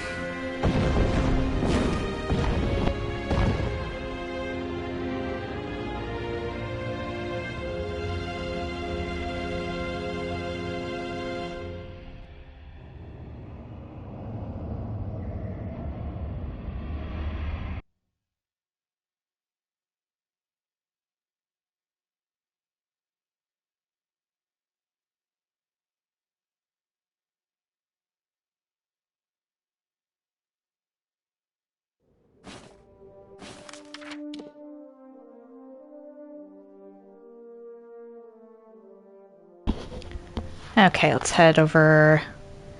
Well, actually, I should save. Let's just destroy all my junk.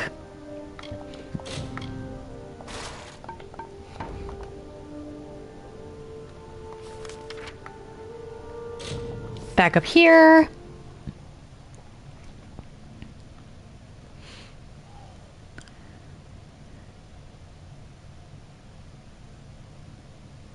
Wait, what am I doing? What am I doing? I was gonna make myself... this game does have autosave. However, the autosaves get replaced.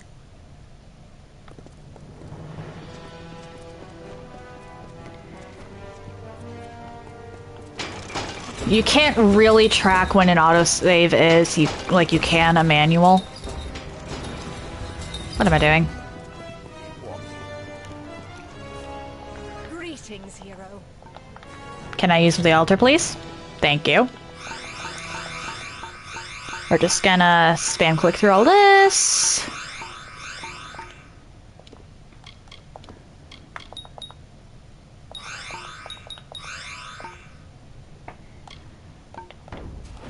There we go.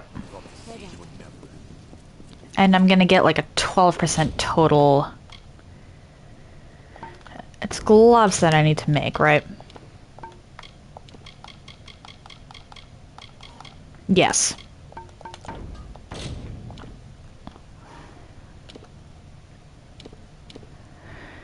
Okay. Gloves, Mytharan Dreadscale.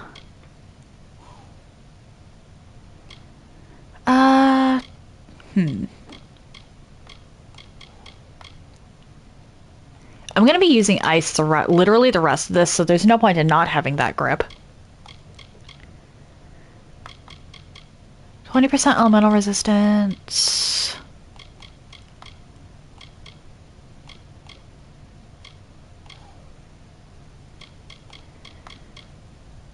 Let's do that. Master Clarity.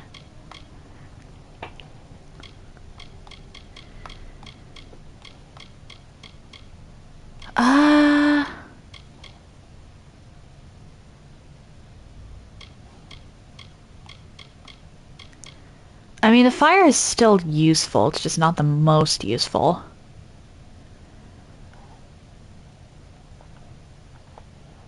But I suppose I'm still going to be using fire against some enemies.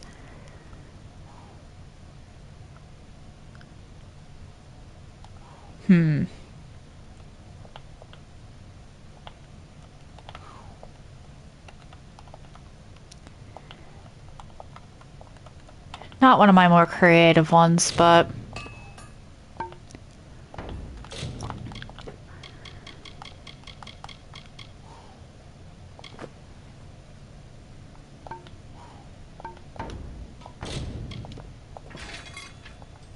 Oh, I didn't even have Mythorid, I just had normal dress skill. Whoops.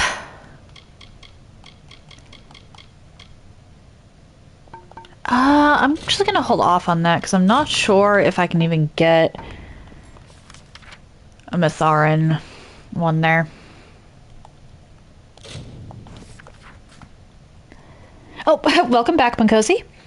But as I was saying, with the exception of, like, maybe 2 or 3 of the personal quest lines, the Veilguard cast's personal quests sucked.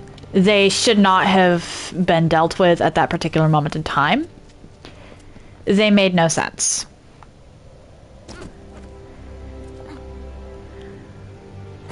It's one thing if something unexpected pops up, it's another if you already knew that the problem was there to begin with.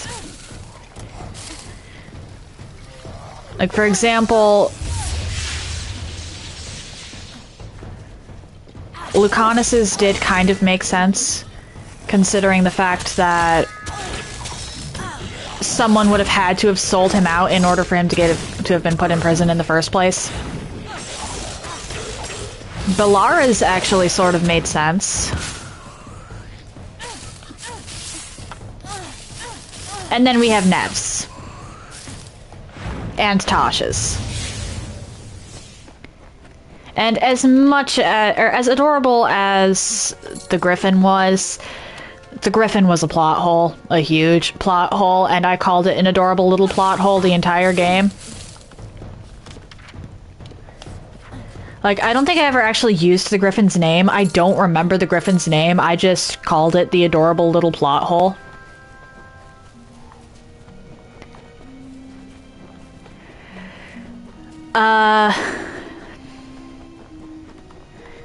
Anyway, well, some of the stories actually were done pretty well.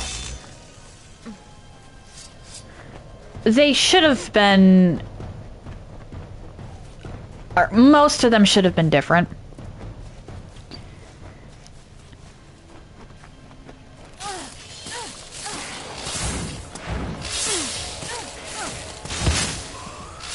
And it really was this... Veilguard tried to walk this weird line with the narrative that, yes, these characters are the best of the best. However, they also have a ton of personal issues that are going to interfere with their work. Which conflicts with the best of the best narrative a lot. I remember thinking fondly on Belara and Emmeric's quests, and I can't remember if I thought it was well executed or not at the time, but Lucanus's did make sense.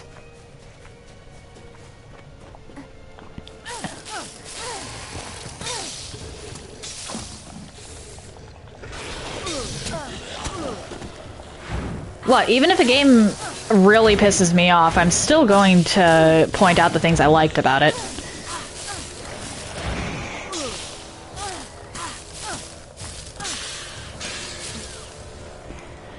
But for the most part, the stories they gave us really were nonsensical. And I think a better way to have done that would have been to have the characters start off dead. Because spirits can still mimic humans and the other races. Like, how much harder do you think any of that would have hit? With the exception of maybe Spite. Spite would have, or Spite and Emmerich's whole thing would have had to have been completely reworked. But how much harder do you think most of that story would have hit if it had all been recontextualized as the best of the best who died, coming to terms with things they regret not being able to do with their first chance at life? I think that would have hit a lot harder, honestly.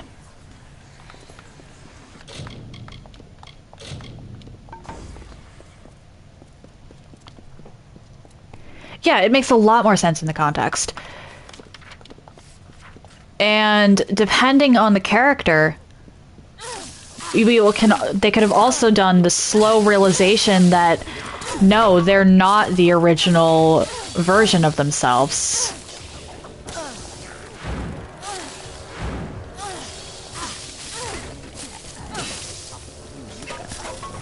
Which would have been a very valid reason to have a mental breakdown, honestly. Like, what do you mean I'm not the original me?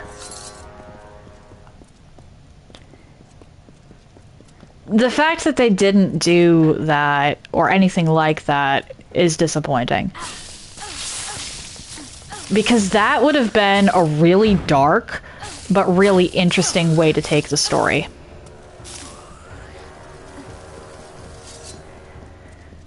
Punkosi, I have to say, if you can manage to get your hands on them, go back and play the first 3 Dragon Age games.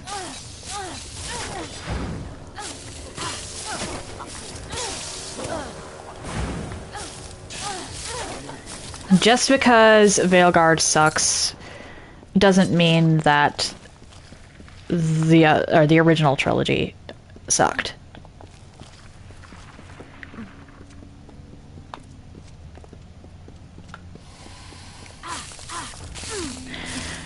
Origins was the first game. It was Dragon Age Origins, then Dragon Age 2, and finally Dragon Age Inquisition. My favorite was Dragon Age 2, honestly, because it was the only one where the story was personal, really. Like, sure, you're... Oh dear. Fair enough. Like, sure, as the protagonist, your decisions shape the way the world goes. However, the narrative of the second game was so much more selfish than that of the first and the third. And I do, every now and then, like a selfish game.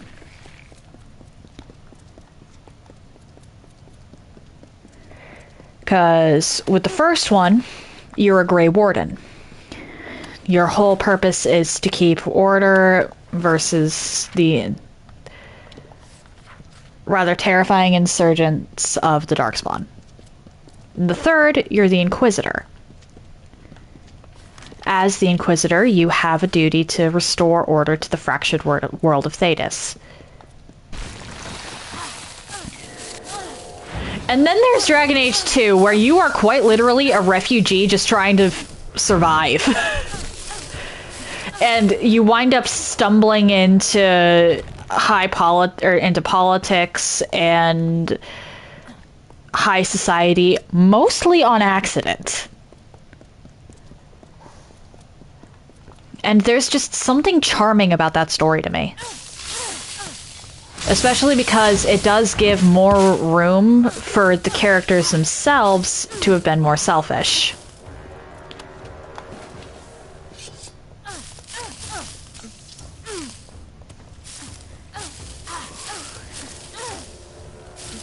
Like, I think they were trying to sort of balance with Veilguard the selfishness of the second game with the selflessness of the other two. And that doesn't really work. What do you mean my shotgun's... I forgot to repair my stuff. Okay, hold on.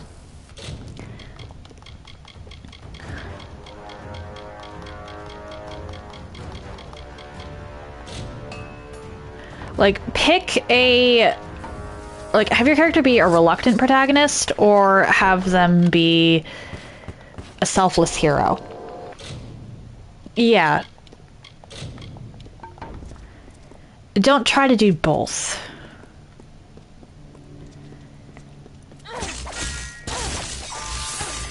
Like, a character who's just doing their own thing is a lot... Yeah. A character who's just sort of doing their own thing and happens upon a grand destiny or whatnot is a lot more interesting. Yeah, that's fair. Than one that had the perfect storm make them tailor-made for their or for the task at hand or something.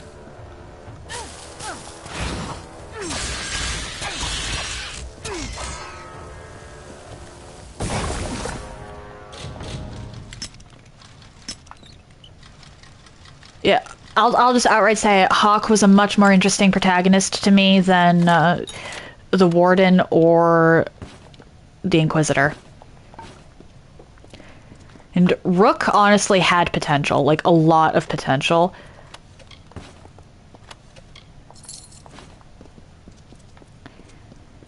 And they just butchered that.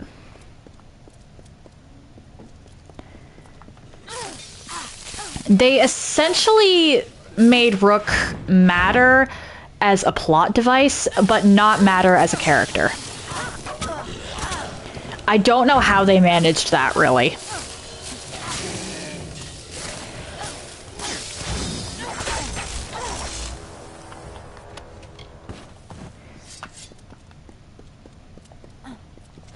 Well, no matter what you said or what you did, it would have been framed in the nicest possible way in Veilguard. I don't want to make new gems for the same one of these.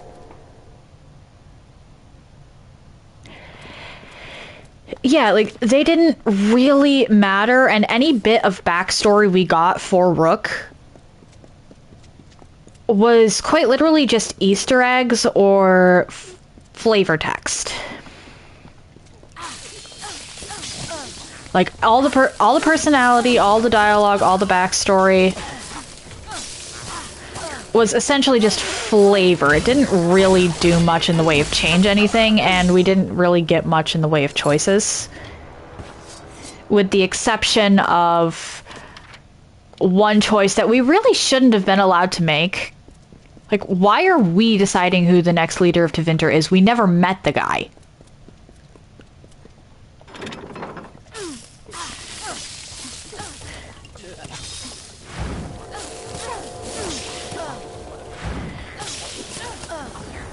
Oh dear.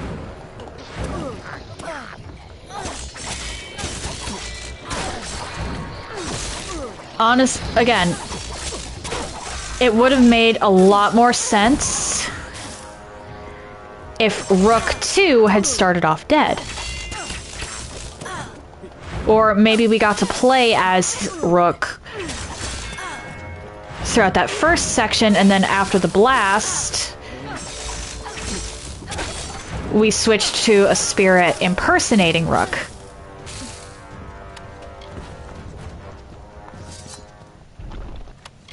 Or perhaps Rook never existed. Yeah, fair. Fair.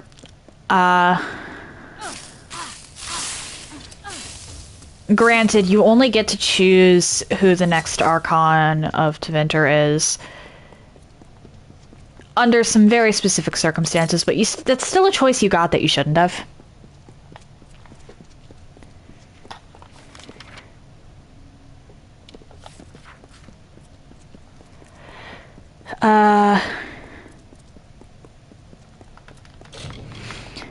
But I think Rook would have worked better if like they'd never actually existed and we just this entire time were a spirit impersonating or pretending to be, oh dear, one of the mortal races for the sake of furthering a goal.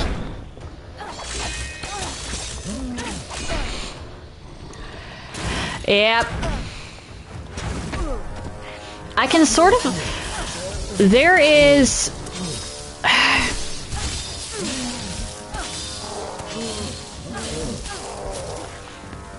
There's a couple situations in Skyrim where it actually does make sense that way to become the leader.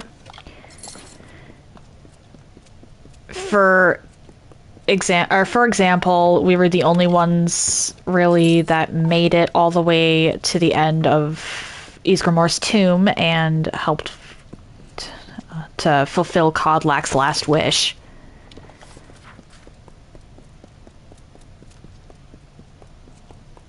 That neutrality aspect of it is something Aela didn't have. And because Aela didn't have it, she would have been a poor choice for Harbinger. And Vilkas and Farkas both proved in their own ways that they weren't really fit for it either. That pretty much left nobody else. Similar thing with the Night Mother. I don't think we should have led the Thieves Guild or the College of Winterhold, though. Karliah, honestly, would have been a better one for that, or Brynjolf. Although I think the lore reason for why Brynjolf didn't do it is he just didn't want to. Yeah, I didn't either. The only factions that actually felt like factions were the Companions and the Dark Brotherhood, to me. Oh no! I'm sorry. I hate when that happens.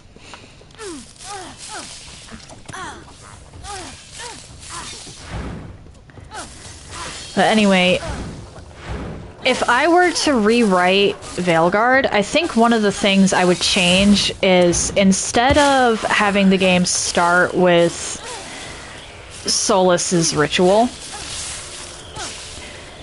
I'd have it start in the lighthouse with our character having been quote-unquote trapped in the Fade for a long time, just in the lighthouse. By that token, every single word about their past, unless they were to say that they were a spirit who was just charged with taking care of the lighthouse and furthering Solas's plan, would be a complete lie.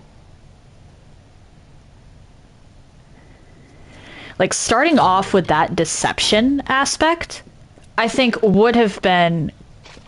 You wouldn't really see it coming. It would be completely different. So, yeah, I'd actually have... If I were to rewrite Veilguard, I'd actually have Rook start off as working for Solas.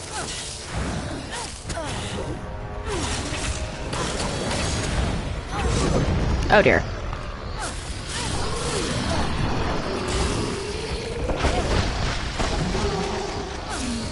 Like a spirit pretending to be someone who maybe died a long time ago or someone who never existed. And using that charade or charade to manipulate the entire rest of the cast. And then from there... Yeah, fair enough. And then from there, as the game goes along, the player would get to choose whether to drop the act and actually help to seal up the veil, or to keep going and see it sundered for good. I think that would have been a much more interesting way to implement Rook than just being the person that for some reason everybody trusts despite being a schizophrenic.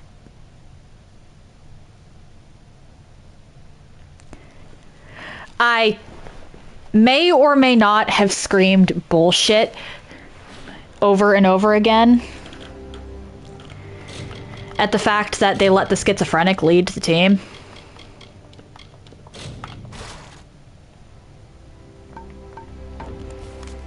Like, why would you do that? Why would you let the person who's clearly not of sound mind be the one to make all the big decisions? Why would you do that?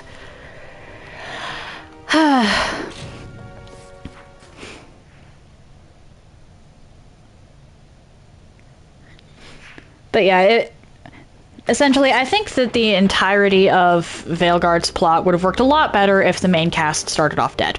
Rook included. Or, well, dead or a spirit.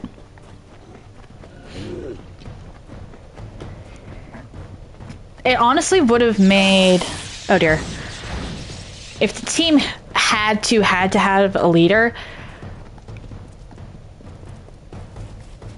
either of the other two characters that we start with would have made more sense.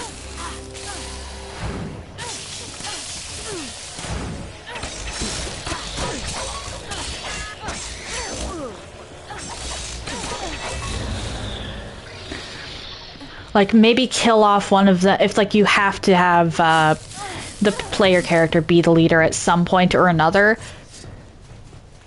just eventually have this player character prove that despite their schizophrenia, they can still lead, and kill off the companion that had been leader beforehand.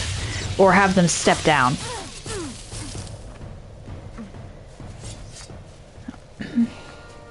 Or, I don't know, just not make them schizophrenic.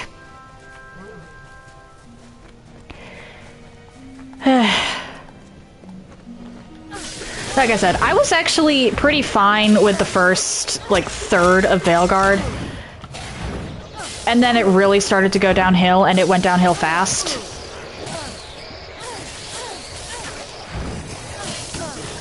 Yeah.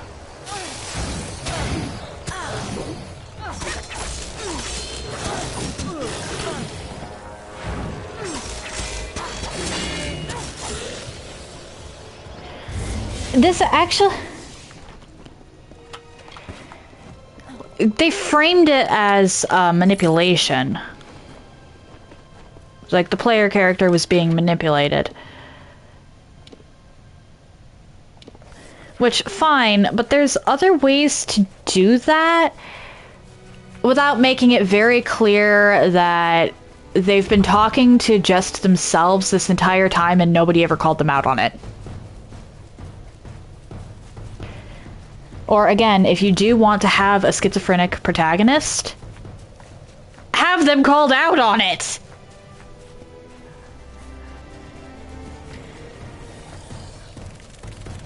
Like, honestly, a schizophrenic protagonist could be really interesting in the right context. But it's the execution!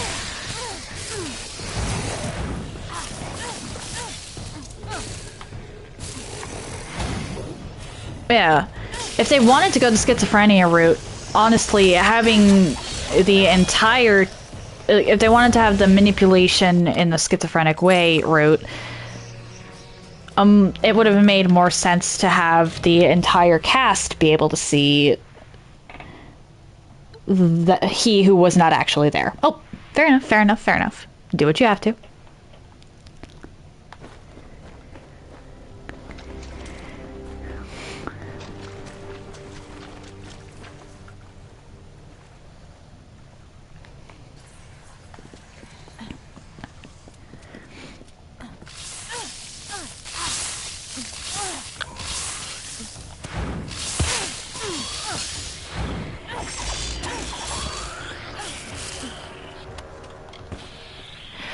Oh my gosh, I really did just go on a whole tangent, didn't I?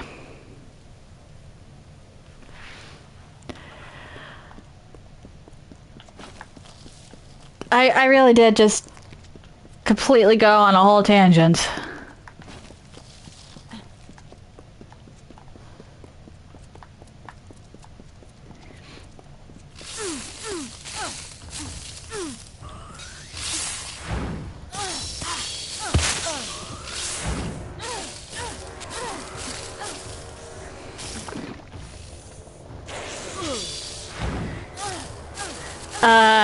I sort of apologize. Conversations with me drift in the strangest directions. We were talking about how I wasn't a big fan of the execution of some of Mithros's themes.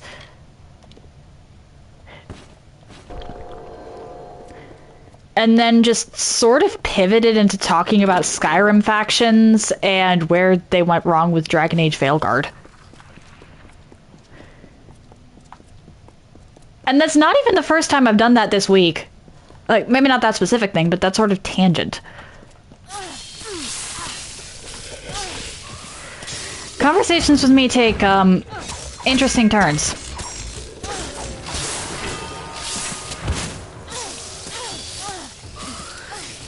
Though I suppose it does break up the monotony of this a little. Oh dear.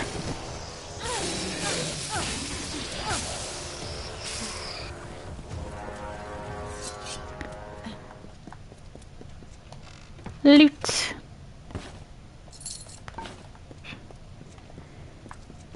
I'd honestly like to find...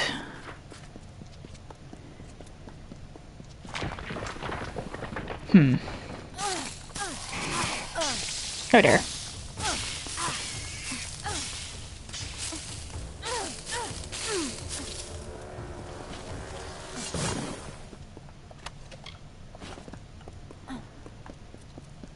Something to upgrade my shield with.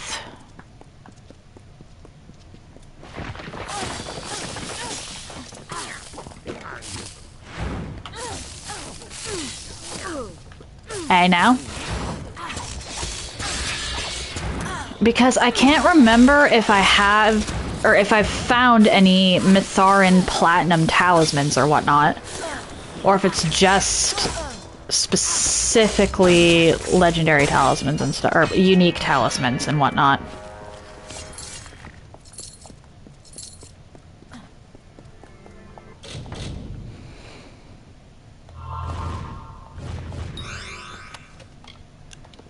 I have you. Why do I have a second one now? Like, actually, why?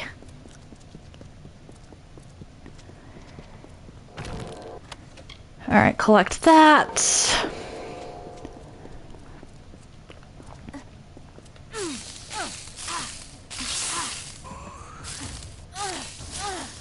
More of this.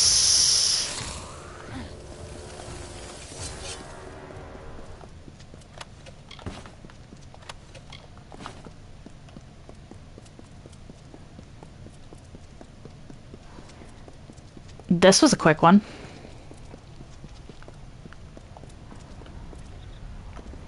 Hi, I need to lure you out here because if I'm too close, then the Chaos Node itself is aggroed onto me, despite the fact that it can't attack.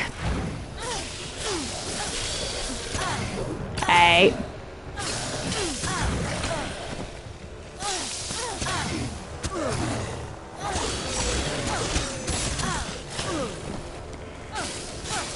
Hey.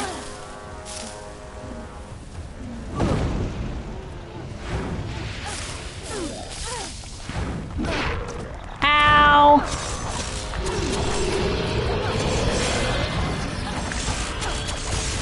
There we go. These things are weak to ice damage.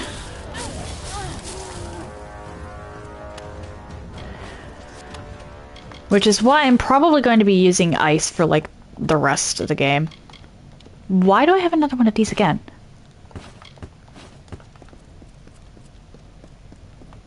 Hi.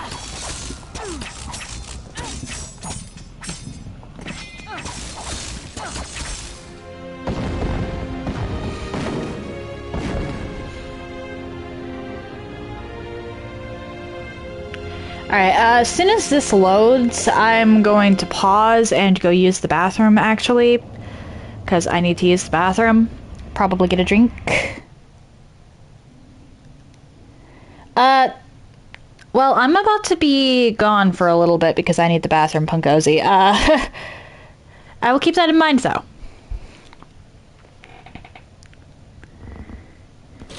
Yeah, so I'm gonna put you lot in an ad. Go take care of what you have to. And I'll be right back. And I'm back. Save. And now... I'm saving the Thurs ones for last. Thank you.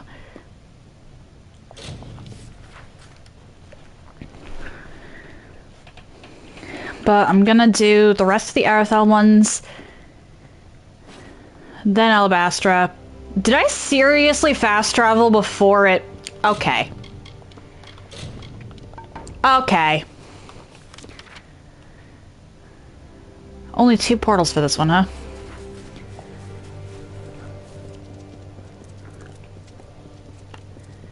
But I'm gonna do the rest of the Arathel ones. Then Alabastra. Then Cluricon.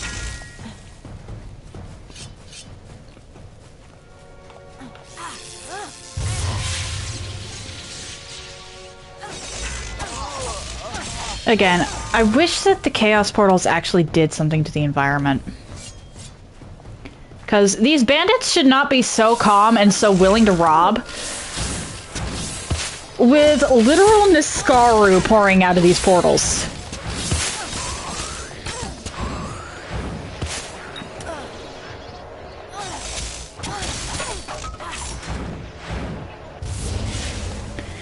For context as to how bizarre the chaos creatures pouring out of the portals is for this universe. Imagine a world where you have knowledge. Imagine. Hang on. Hang on, gotta put my words in order. Okay, imagine a world based on Christian mythology, and a portal to hell just randomly opens up in the middle of a city. Like, people know demons exist, but most never actually see one. Yeah, so why are these bad... That's essentially what's happening here. Niskaru are frequently cited as demons. So why is this fucker trying to rob me?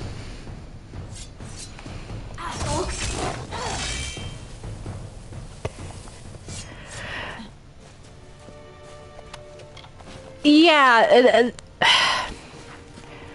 that's one of those. This is one of those things where I'm like, they should have locked us out of stuff or gone back and changed things, because the Chaos Portals literally do not interact with anything in the base game. That bandit is a base game enemy.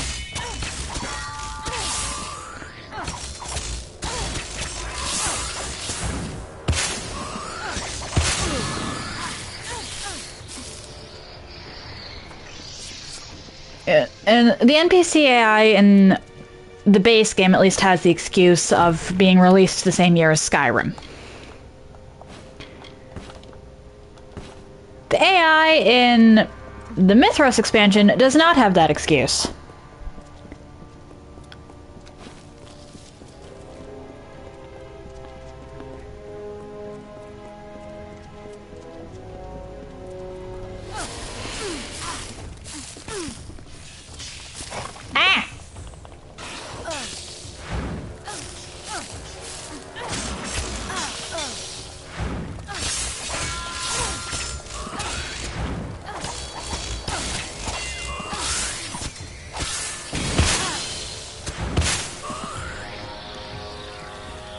But they should have gone back and at least coded the Chaos enemies to attack the base game enemies.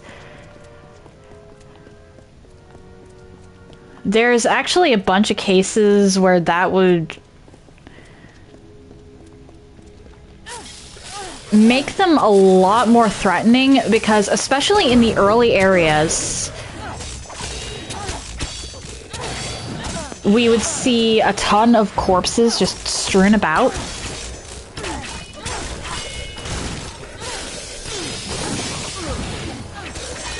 Yeah, why would they not do that here?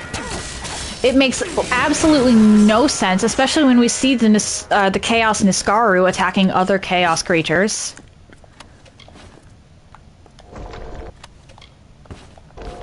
This really should have been its own game. Consumables? Yeah. Like, Mithras really should have been its own game.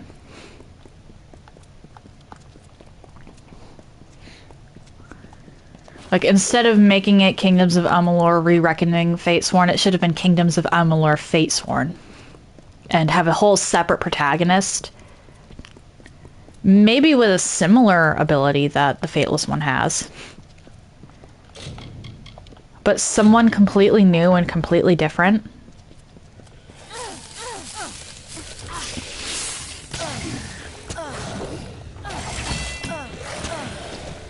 They'd have to sort of explain how the Fateless one disappeared.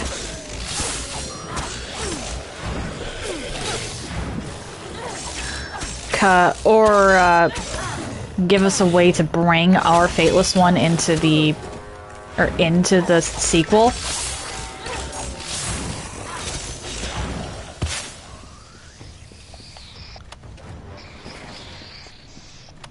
Oh, fair enough, fair enough.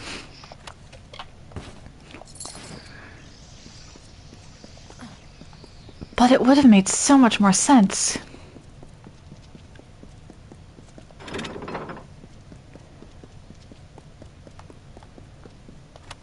Let me just grab that.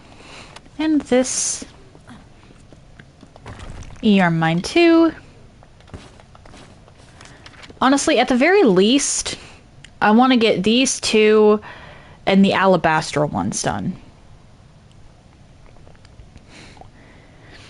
I get those 4, and I can start off tomorrow by tackling these 8. And then pivot back into the Mithros main quest for a little while.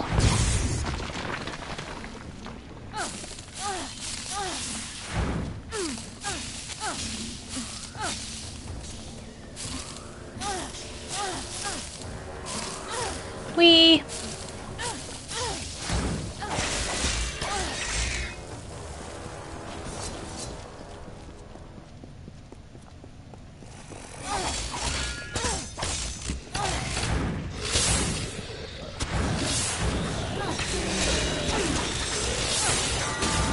Like, I don't even actually mind the Chaos Dungeons. I just wish they had, because of just how many of them there are, I wish that there was, like, gimmicks or something.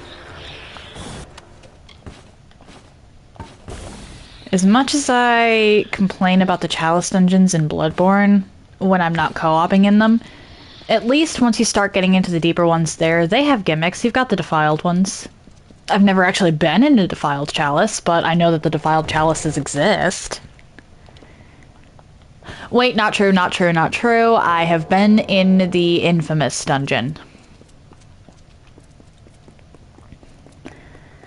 The one that pretty much everybody just sits at the front of and gathers runes from. Or not runes, blood echoes from. I have been in that, and that is technically a Defiled one.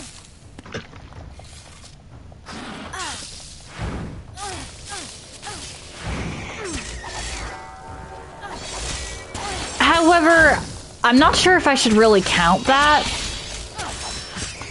considering I literally just head in, get the runes, and leave. Or not runes, the echoes, and leave.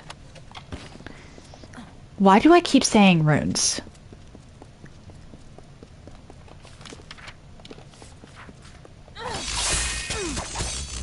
Maybe it's because I've had Elden Ring on the brain lately.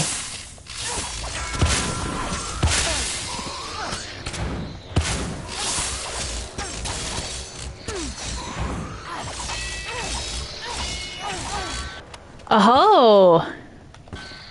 What's for dinner? Ah!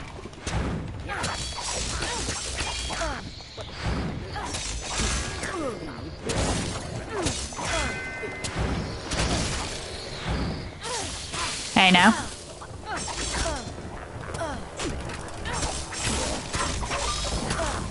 Ooh.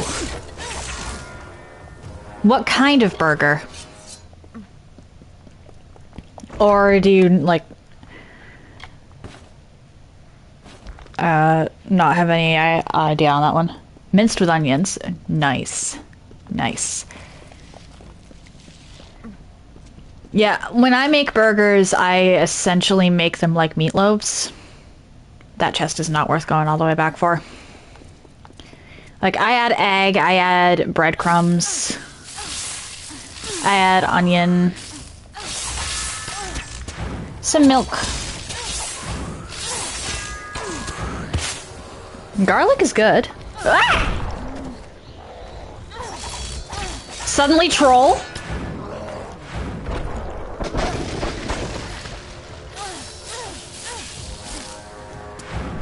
Fair enough. Hey.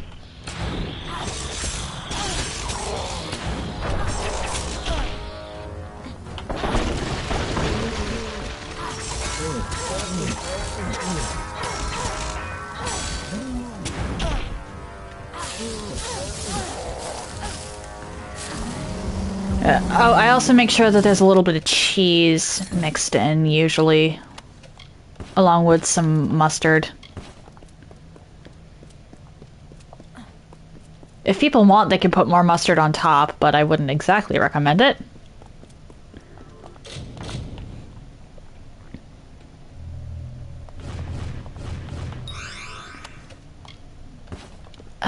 Nope.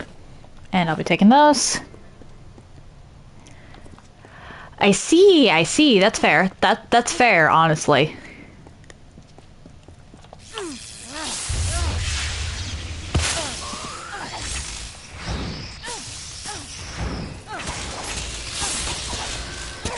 Obviously, if I'm making it for other people, I have to be a little mindful of potential allergies or dietary things.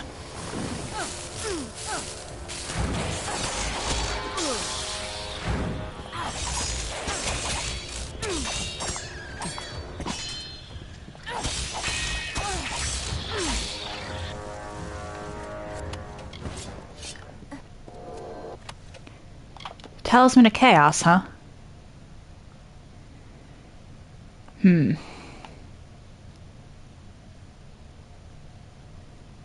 I'll hold on to this.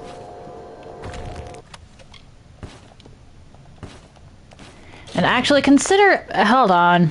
I'm not gonna, like, throw out the Talisman Order, but I am gonna put on the Talisman of Chaos here. Because why wouldn't I? I'm literally just fighting Chaos Creatures. I'm fighting, like, nothing else. At least not right now.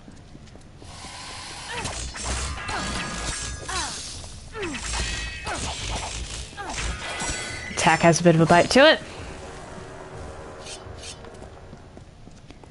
Okay, lever? Knew it. They wouldn't make just this random side path with nothing on it except a spider.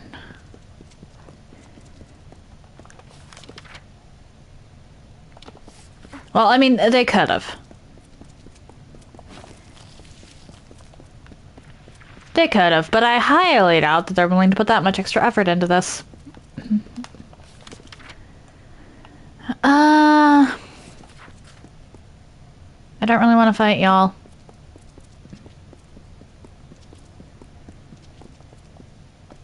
And we've reached the period where I start not really caring too much about the loot. I'll get this since it's sort of on the way.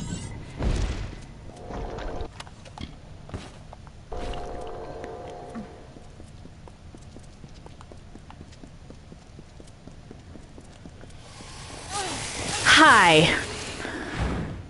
But in addition to all of these side Chaos Rifts, I'm also going to have to deal with the main story ones.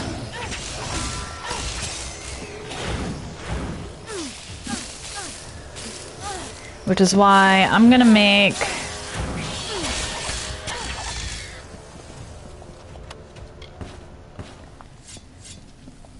kind of the bare minimum.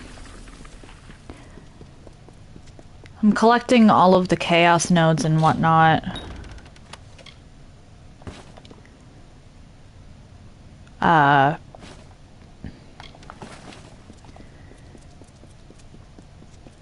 But I'm not going to actually make a weapon until I hit...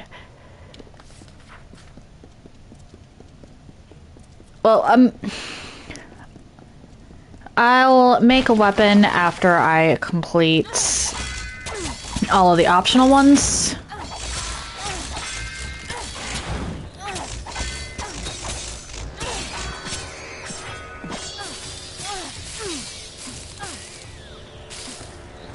And then I'll go back later. And after I've completed every single Chaos Portal in the game,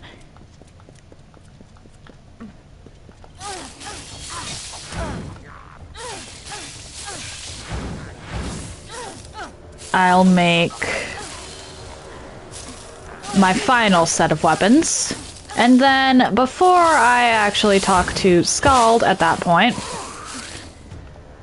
because I think talking to her triggers the end of the Mithras quests, I'll go back through and do all of the side quests that I sort of skipped.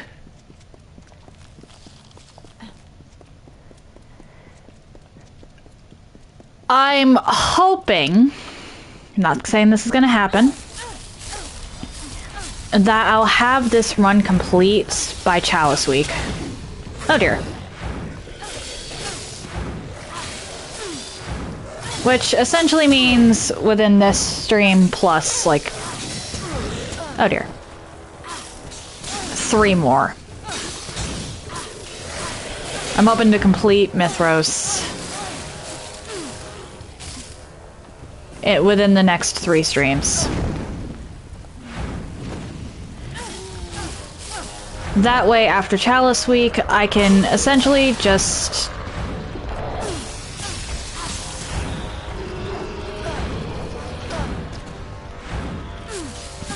get started on a new run.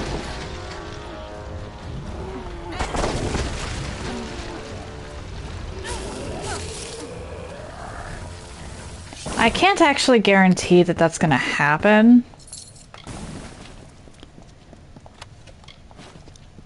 But it would be nice if I don't have to come back to this one for... or this run for literally 1 stream after Chaos... or not, after a Chalice Week.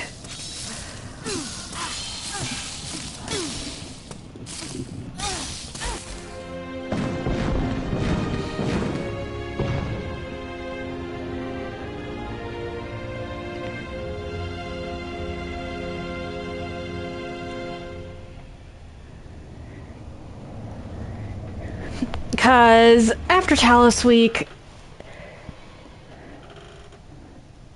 we're going to be in November. And coming back to a run for literally 1 day is kind of... how do I put this? Sad?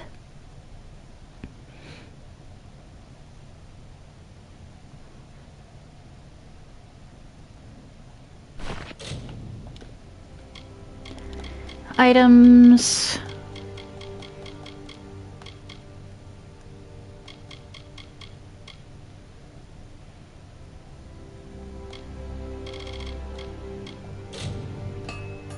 I should actually buy more repair kits. I'm running low.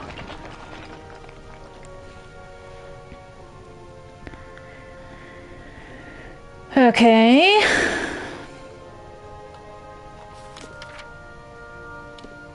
We have 3 with the one with the most being down here. I'm a little concerned about that rift that only has 1 enemy. That's never a good sign. Okay, it's 2 enemies. Are y'all seriously about to try and rob me while there's literal demons right here? Seriously, why did they not make...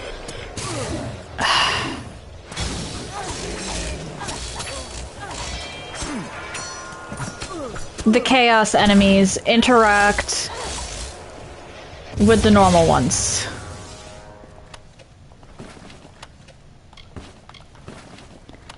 It makes absolutely no sense. Especially given the apparent gravity of the situation. Not unless there happens to be a preordained nearby. Which, then it kind of would make sense. Because they could just explain it as the bandits got, brainwashed by the preordained. But they didn't even do that.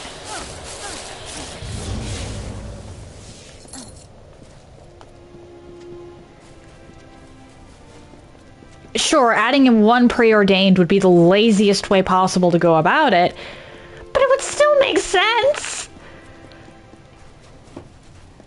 More sense than just having things randomly not be aggroed to each other when, in a lot of cases, they would normally be aggroed to each other.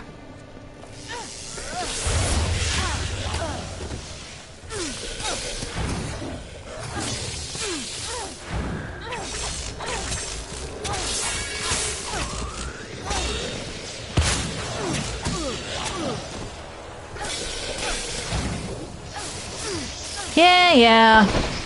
Die.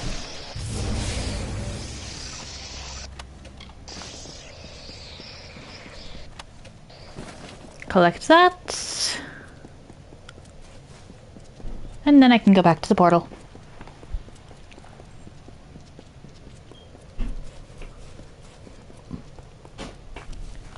Portal! Haha! Portal!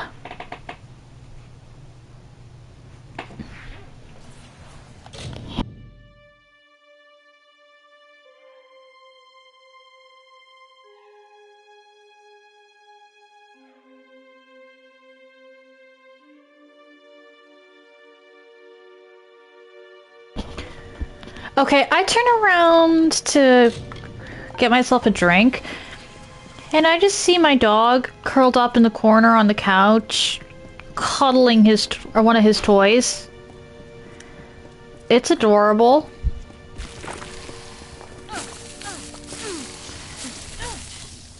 Ah!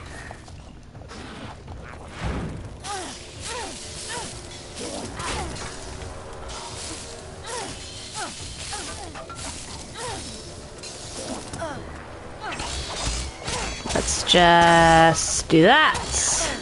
Hey. There we go. That's not even better than what I've got. Which, actually, this is probably going to be my, armor rating for, like, the rest of the game. Aside from the one specific... I want to say cutscene, but it's not technically a cutscene, where I have to swap to a different piece of armor to go through a barrier. I'm not even joking, they make you put on a specific set of armor to go through a barrier.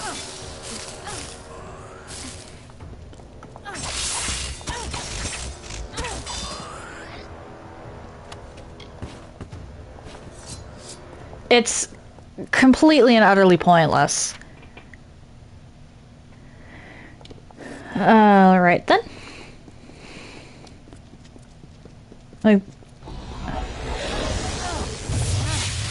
I'm fairly certain that they just did that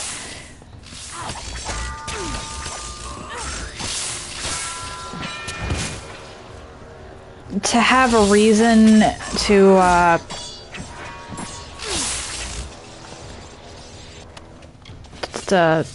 bloat the story a little more. Okay. I'll be taking those.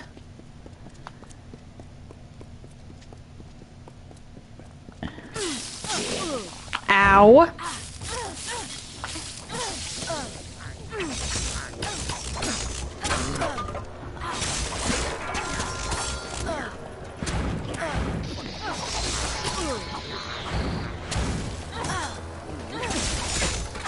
Because without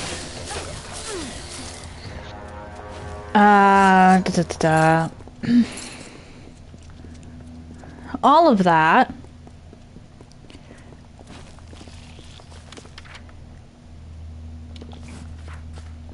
you could actually just rush through the DLC without having to collect more stuff. Technically speaking, if they didn't have the barrier there. Oh dear. The barrier that requires a specific suit of armor to get past does bloat the run a little. It makes it so that you actually have to care about a couple of the Chaos Portals if you want to complete the DLC.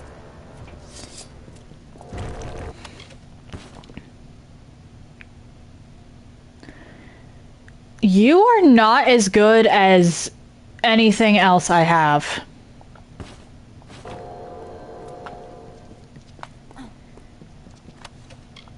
Chaos Kite Shield. Why did I do that?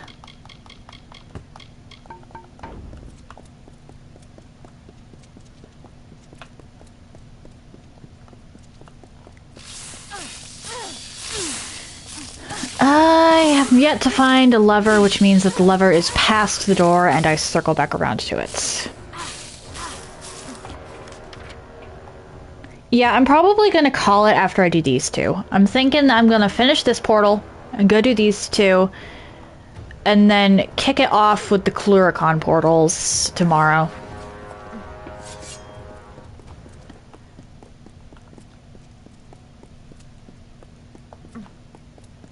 Because this bit is tedious, and I really don't want to do every single one of the portals in one sitting.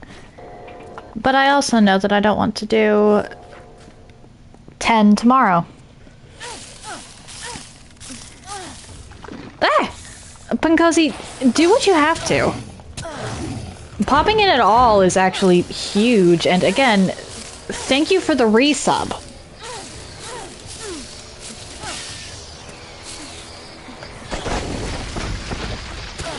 Oh dear.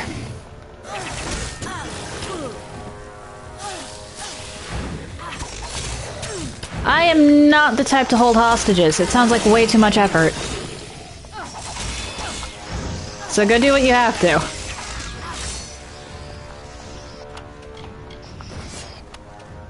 Like, even if you don't believe that, or even if you choose not to believe in someone's morals, I'm lazy. Okay? Believe in that. I don't hold hostages. Too much effort.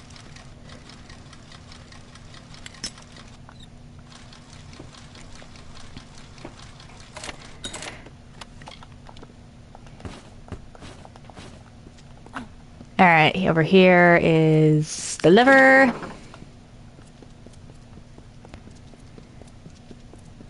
And then we go back over here.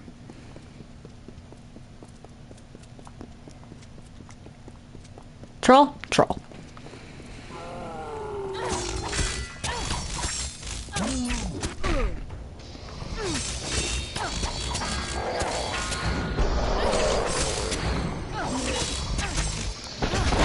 Let's do that.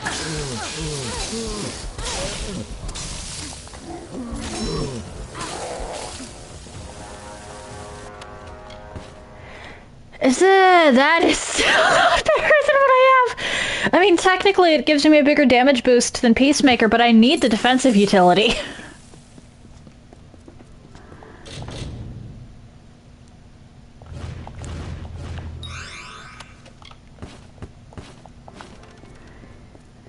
Oh dear. I think my rings might legitimately be set unless I wind up getting another one of those glass cannon rings. And even then, I might decide to just keep Peacemaker anyway. Because that health regeneration is incredibly handy.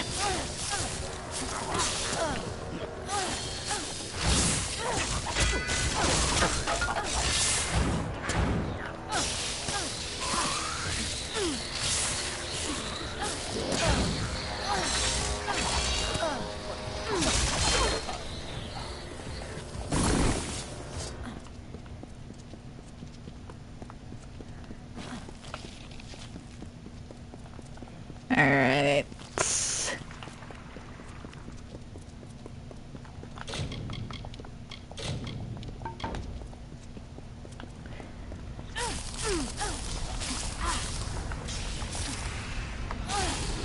I was saying flee, Fateless One.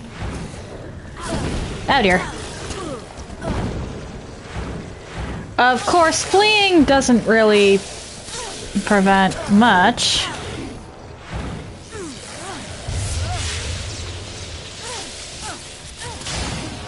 I see a bit of lag on the laptop. I'm not sure I can do anything about that though. Okay, there we go.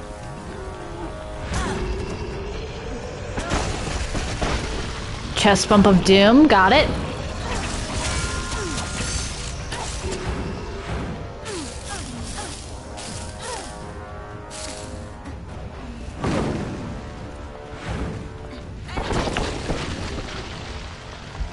A 1 and a 2.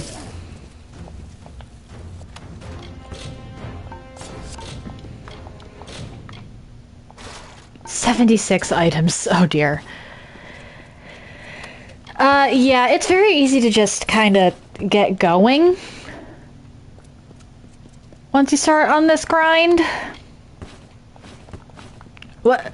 Okay, why have I found so many litanies to Mitharu on the bodies of Niskaru? We're just gonna attack this, since that Niskaru is, quite frankly, a fool.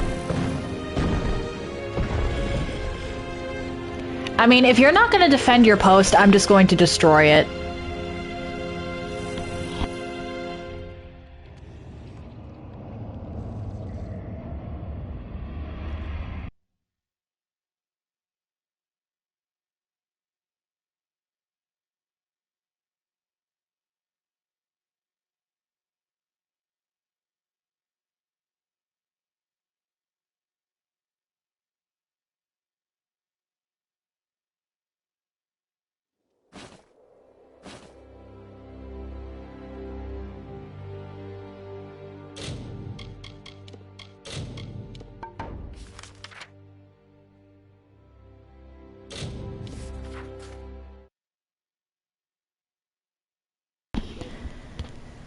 Okay, 2 more of these for today. I forgot about the additional effects thing. Alright, so we've got 4 chaos portals. I just sort of loop around like I did during the main quest.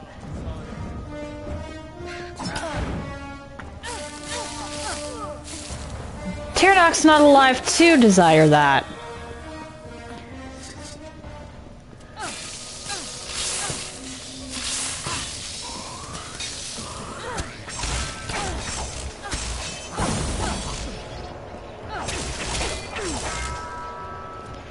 I'll be honest, I'm not even really going in order of what would be of easiest to hardest or hardest to easiest as far as areas go. I'm just going with what my favorite areas were. And I can't decide if I liked Cluricon or Alabastra more, so I'm doing Alabastra first. Like, my favorite area in the game is hands down Dalentarth. Dalentarth is just so packed full of stuff, it's crazy.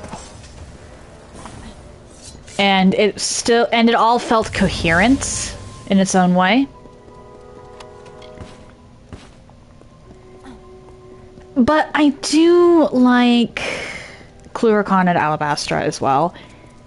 Arethel and Detir unfortunately suffered from the main story split. So theirs was a little less coherent.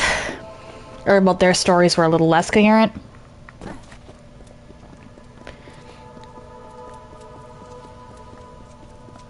But, I mean, there's still good areas. Minus Menethir. Fuck Menethir.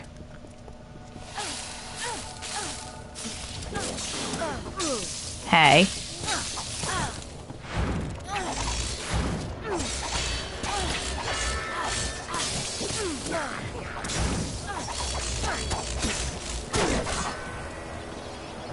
Then we do this. Like, Menethir had no reason to exist. I don't know why the OG devs put that in here.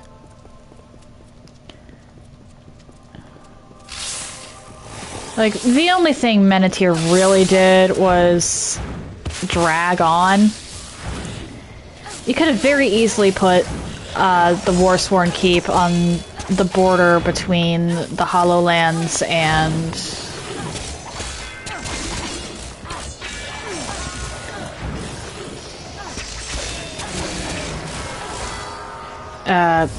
Apatir.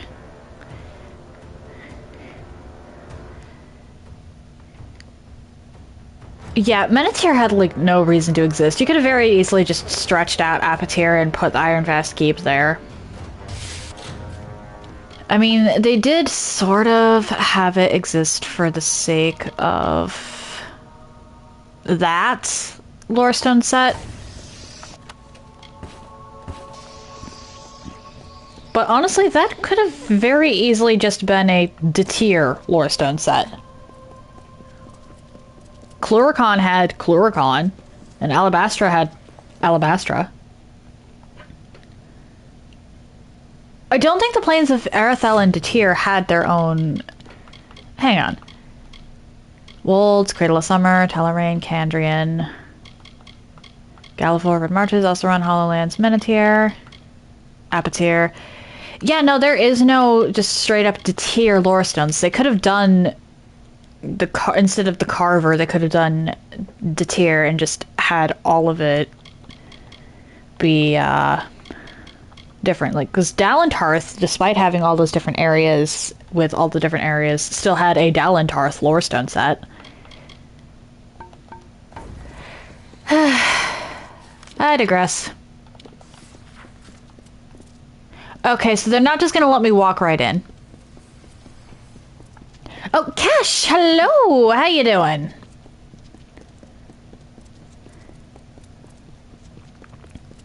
I'm just gonna tell you straight up, you missed a lot of yapping. Pardonnez-moi. I'm glad to hear you're good.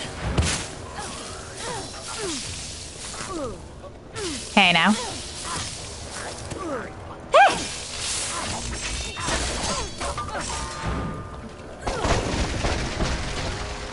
I'm honestly going to be ending soon. I'm just doing this, like this Chaos Portal and this Chaos Portal, and then I'm going to fast travel to Cluricon. So I remember I'm starting off on Cluricon tomorrow.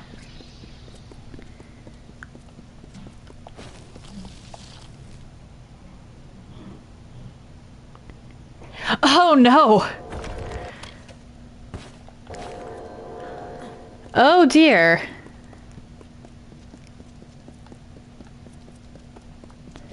Yeah, maybe don't rage at Overwatch. Or, well, Overwatch 2.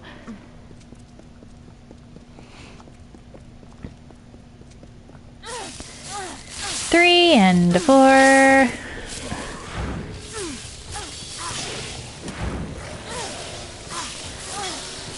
Sorry to hear that you did almost rage.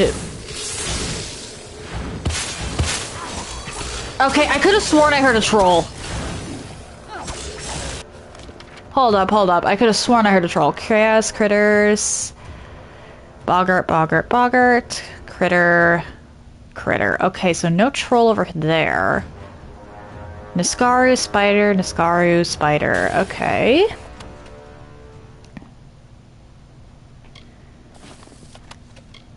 What? 400 levels? What? That... Okay, first of all, what kind of game even has 400 levels?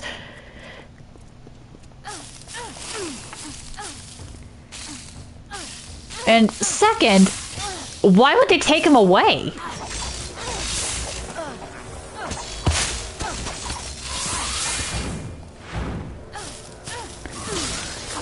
I'm sorry to hear that.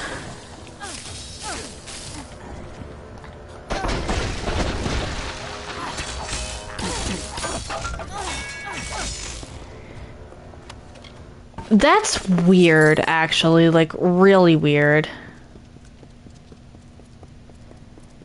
I've no interest in Overwatch, personally. But I was actually talking earlier about how this game took away one of my skill points. For the sake of nerfing my character, because I apparently would have just completely obliterated everything otherwise. And I was annoyed by that, and I mentioned how that could really screw over someone who didn't know what they were doing as far as using all of the trainers goes.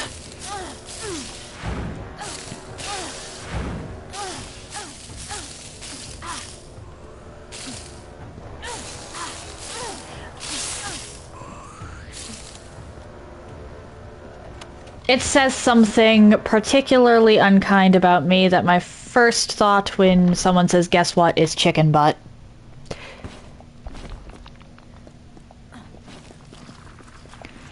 I'm going to... What?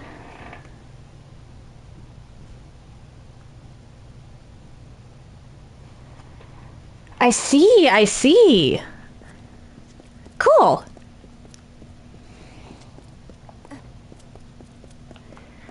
Don't worry, Cash. I saw your chat despite...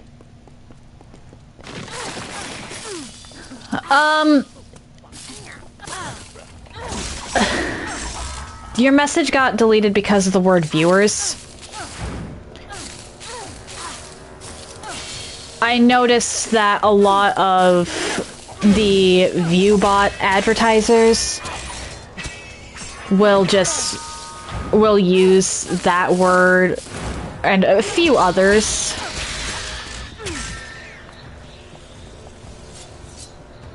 Fair enough, fair enough. Have an excellent day, Cash.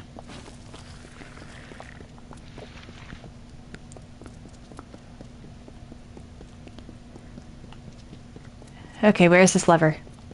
There is lever. You aren't going to let me touch lever. Well, fuck your choices. I will touch lever.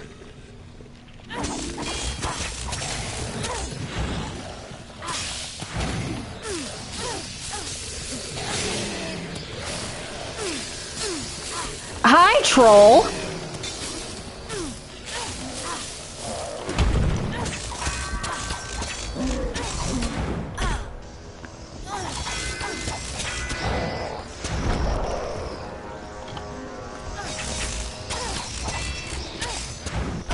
Ow.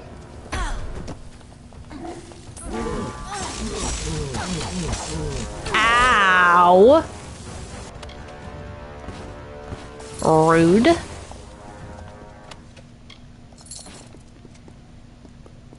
Up here. Mine. And I already flipped lever.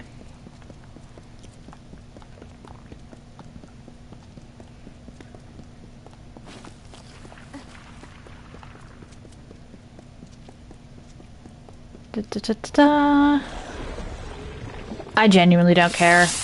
Chase me if you feel like it.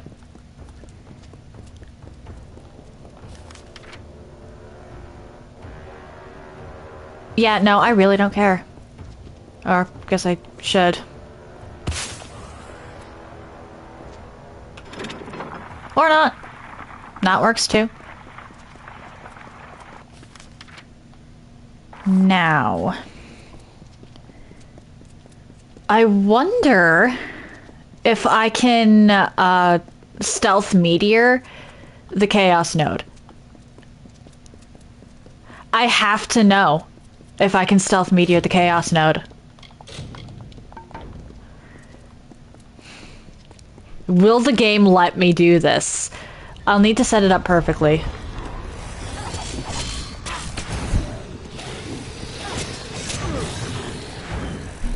Okay.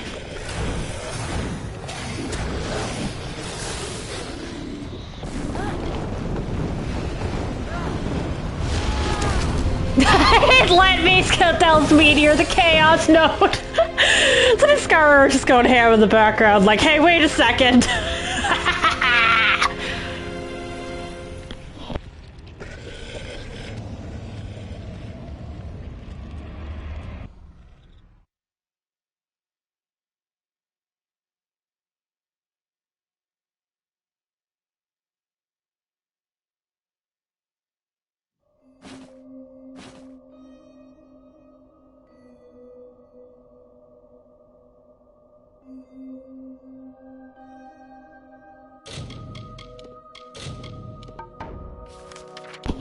Alright. Let's see. Can rain. One more Chaos Portal for today. Just because I've been at this for like 2 hours. There's 5. Interesting.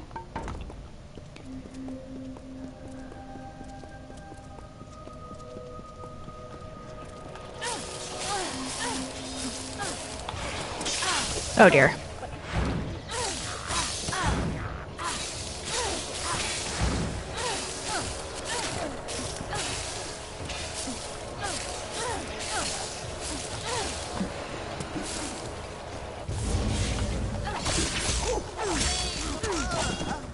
Okay, now the Tuatha I can sort of understand. Wanting to just completely eviscerate me specifically. Considering what I did to their armies.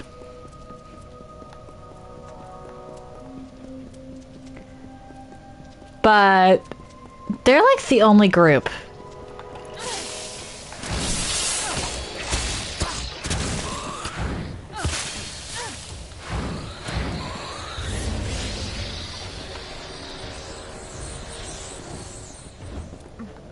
We're just gonna run.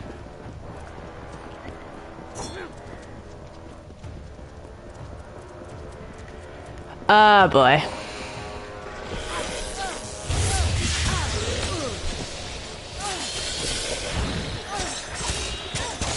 Yeah.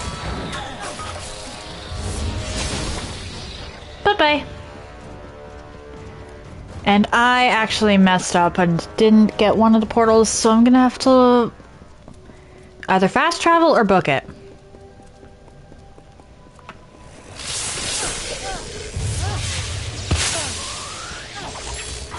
Oh, I just killed this Tuatha on accident.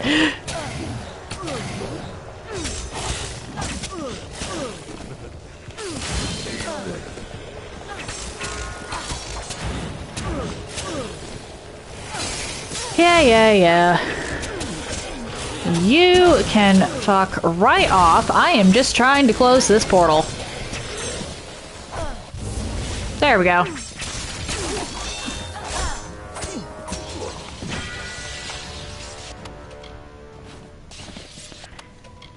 I have to admit, I prefer the Tuatha's battle soundtrack to, pardon, the Chaos enemies.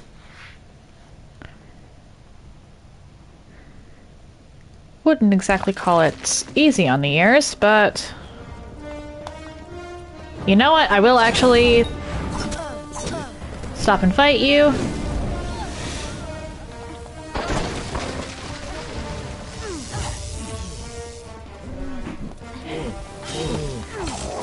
Because I just sound Like, you kind of miss it, actually.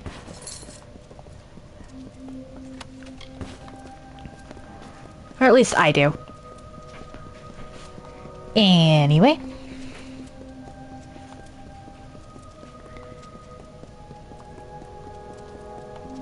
Hi!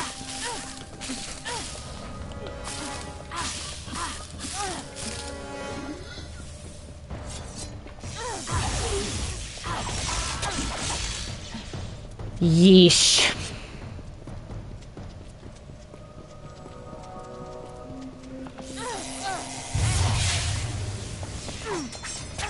Alright, final rift for this portal.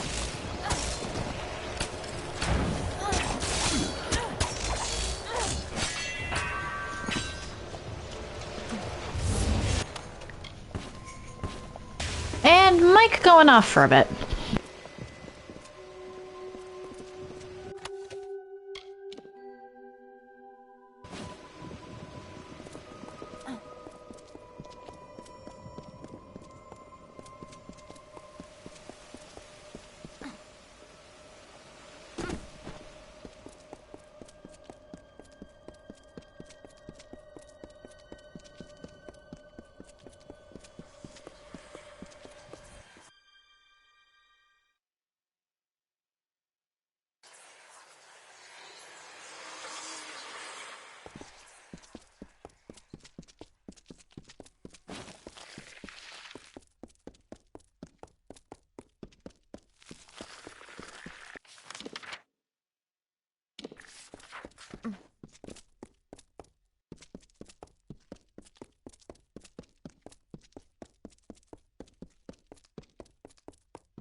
Okay, so when I'm silent, it's usually one of two things. Either I am very locked in and don't have the energy to spare for speech, or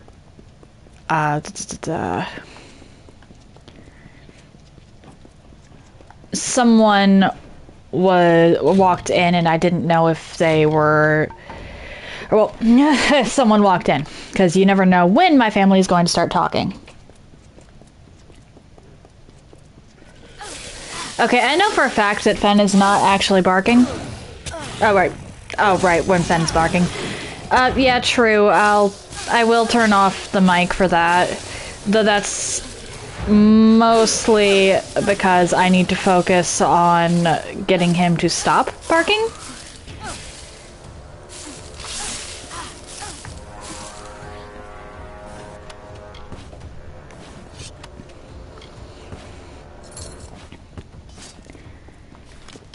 But yeah, a big part of the reason that people will watch streams is to chat with the streamer. If I'm not a little on the chatty side, well, that sort of defeats the purpose of it now, doesn't it?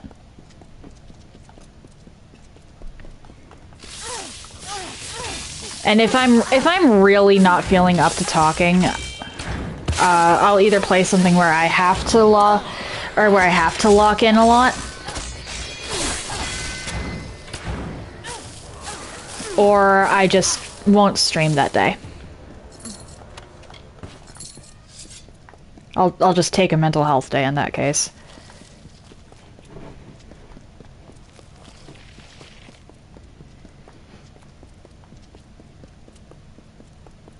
Because some days I'm pretty sure everybody gets these at some point where you just really don't feel like doing much in the way of interacting. And I'm not gonna torture myself or torture my audience by having either of us have to sit through that.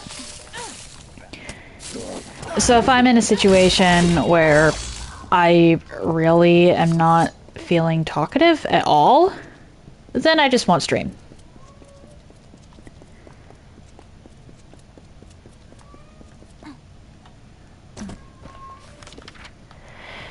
I have no idea if I went the correct direction. Okay.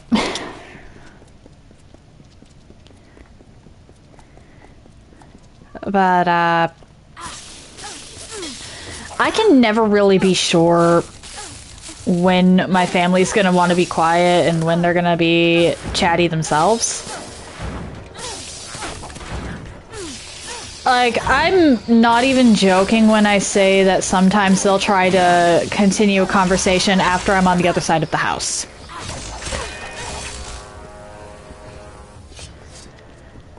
Like, I will have walked away, they'll still be sitting down, and I'll have to pretty much run back across the house because they apparently weren't done talking, despite every single cue saying, yeah, I'm done talking now, conversation over. Which, at that point, get up and follow me. Don't just sit and wait for me to come back to you because you said something important. It's a pet peeve of mine, really. Why are you laughing? Like, I get that it's a small issue, and that's why I call it a pet peeve. But when you're in the middle of walking away and someone just who wasn't talking before just suddenly starts back up again, it's a little annoying.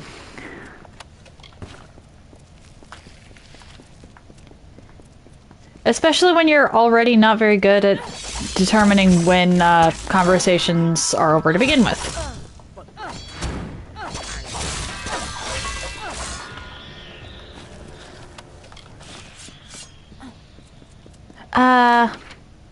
That is not the correct direction. Okay.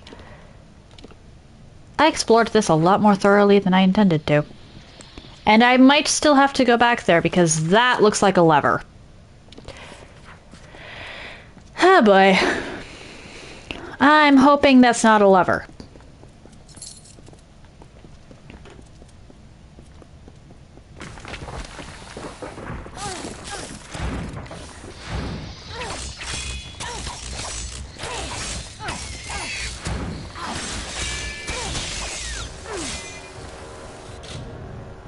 Oh dear.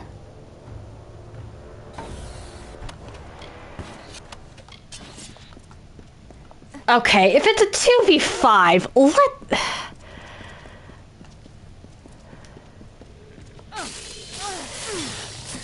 if it's a 2v5, just let the two take at least one of you out at some point.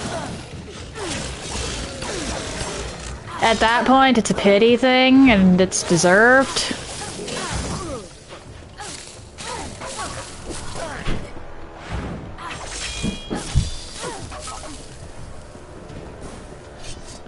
Numbers might not always matter, but when they do, it's a big deal. Maybe you should just stop playing Overwatch.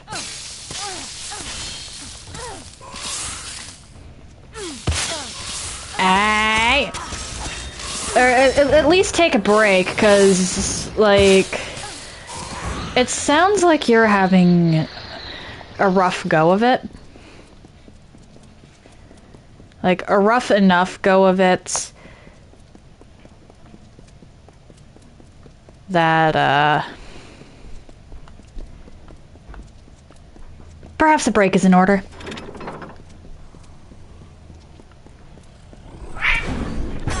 What the?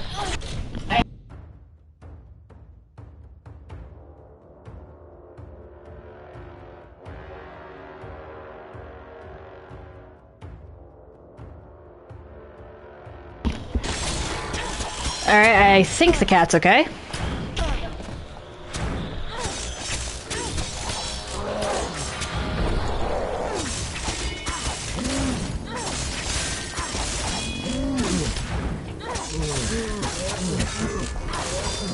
Apparently my sister accidentally stepped on, like, her paw or tail or something.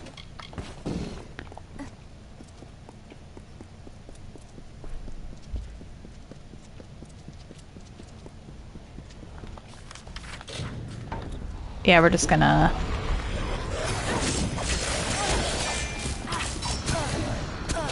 Hey, now.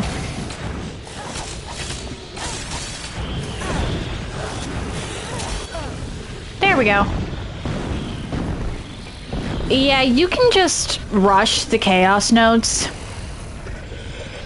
And the Niskara around them can't really do much once they're broken.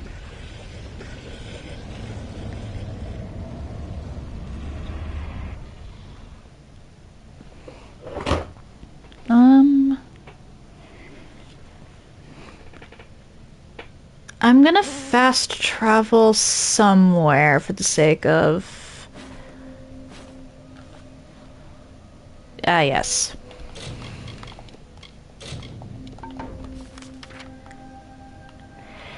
Anyway, I'm gonna fast travel somewhere here for the sake of actually completing stuff. Let's actually go to Sea-Watch.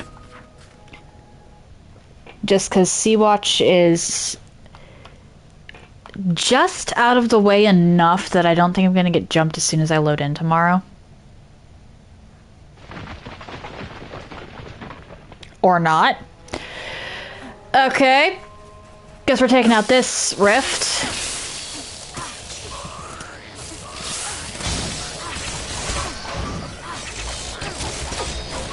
And hoping it doesn't reset tomorrow.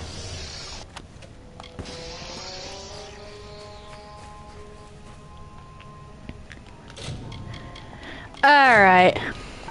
And at that, I'm going to call it. If you're interested in anything I've done up until this point, you can check out my YouTube channel. I try to upload stuff same day, and I group my runs by playlist so they're easier to find. If you're interested in seeing my announcements, I post them to Instagram, and if you're interested in seeing my clips, I post them to YouTube, TikTok, and when it lets me, Instagram. Links to all of that are in the chat now. If you've made it this far and are curious to see where I go from here, why not drop a follow? It takes but one button press, and you can always change your mind if you decide my content isn't for you. So tomorrow... Pardon. Tomorrow we're going to be finishing up the rest of the optional chaos portals. And then continuing, heading back to Mithros.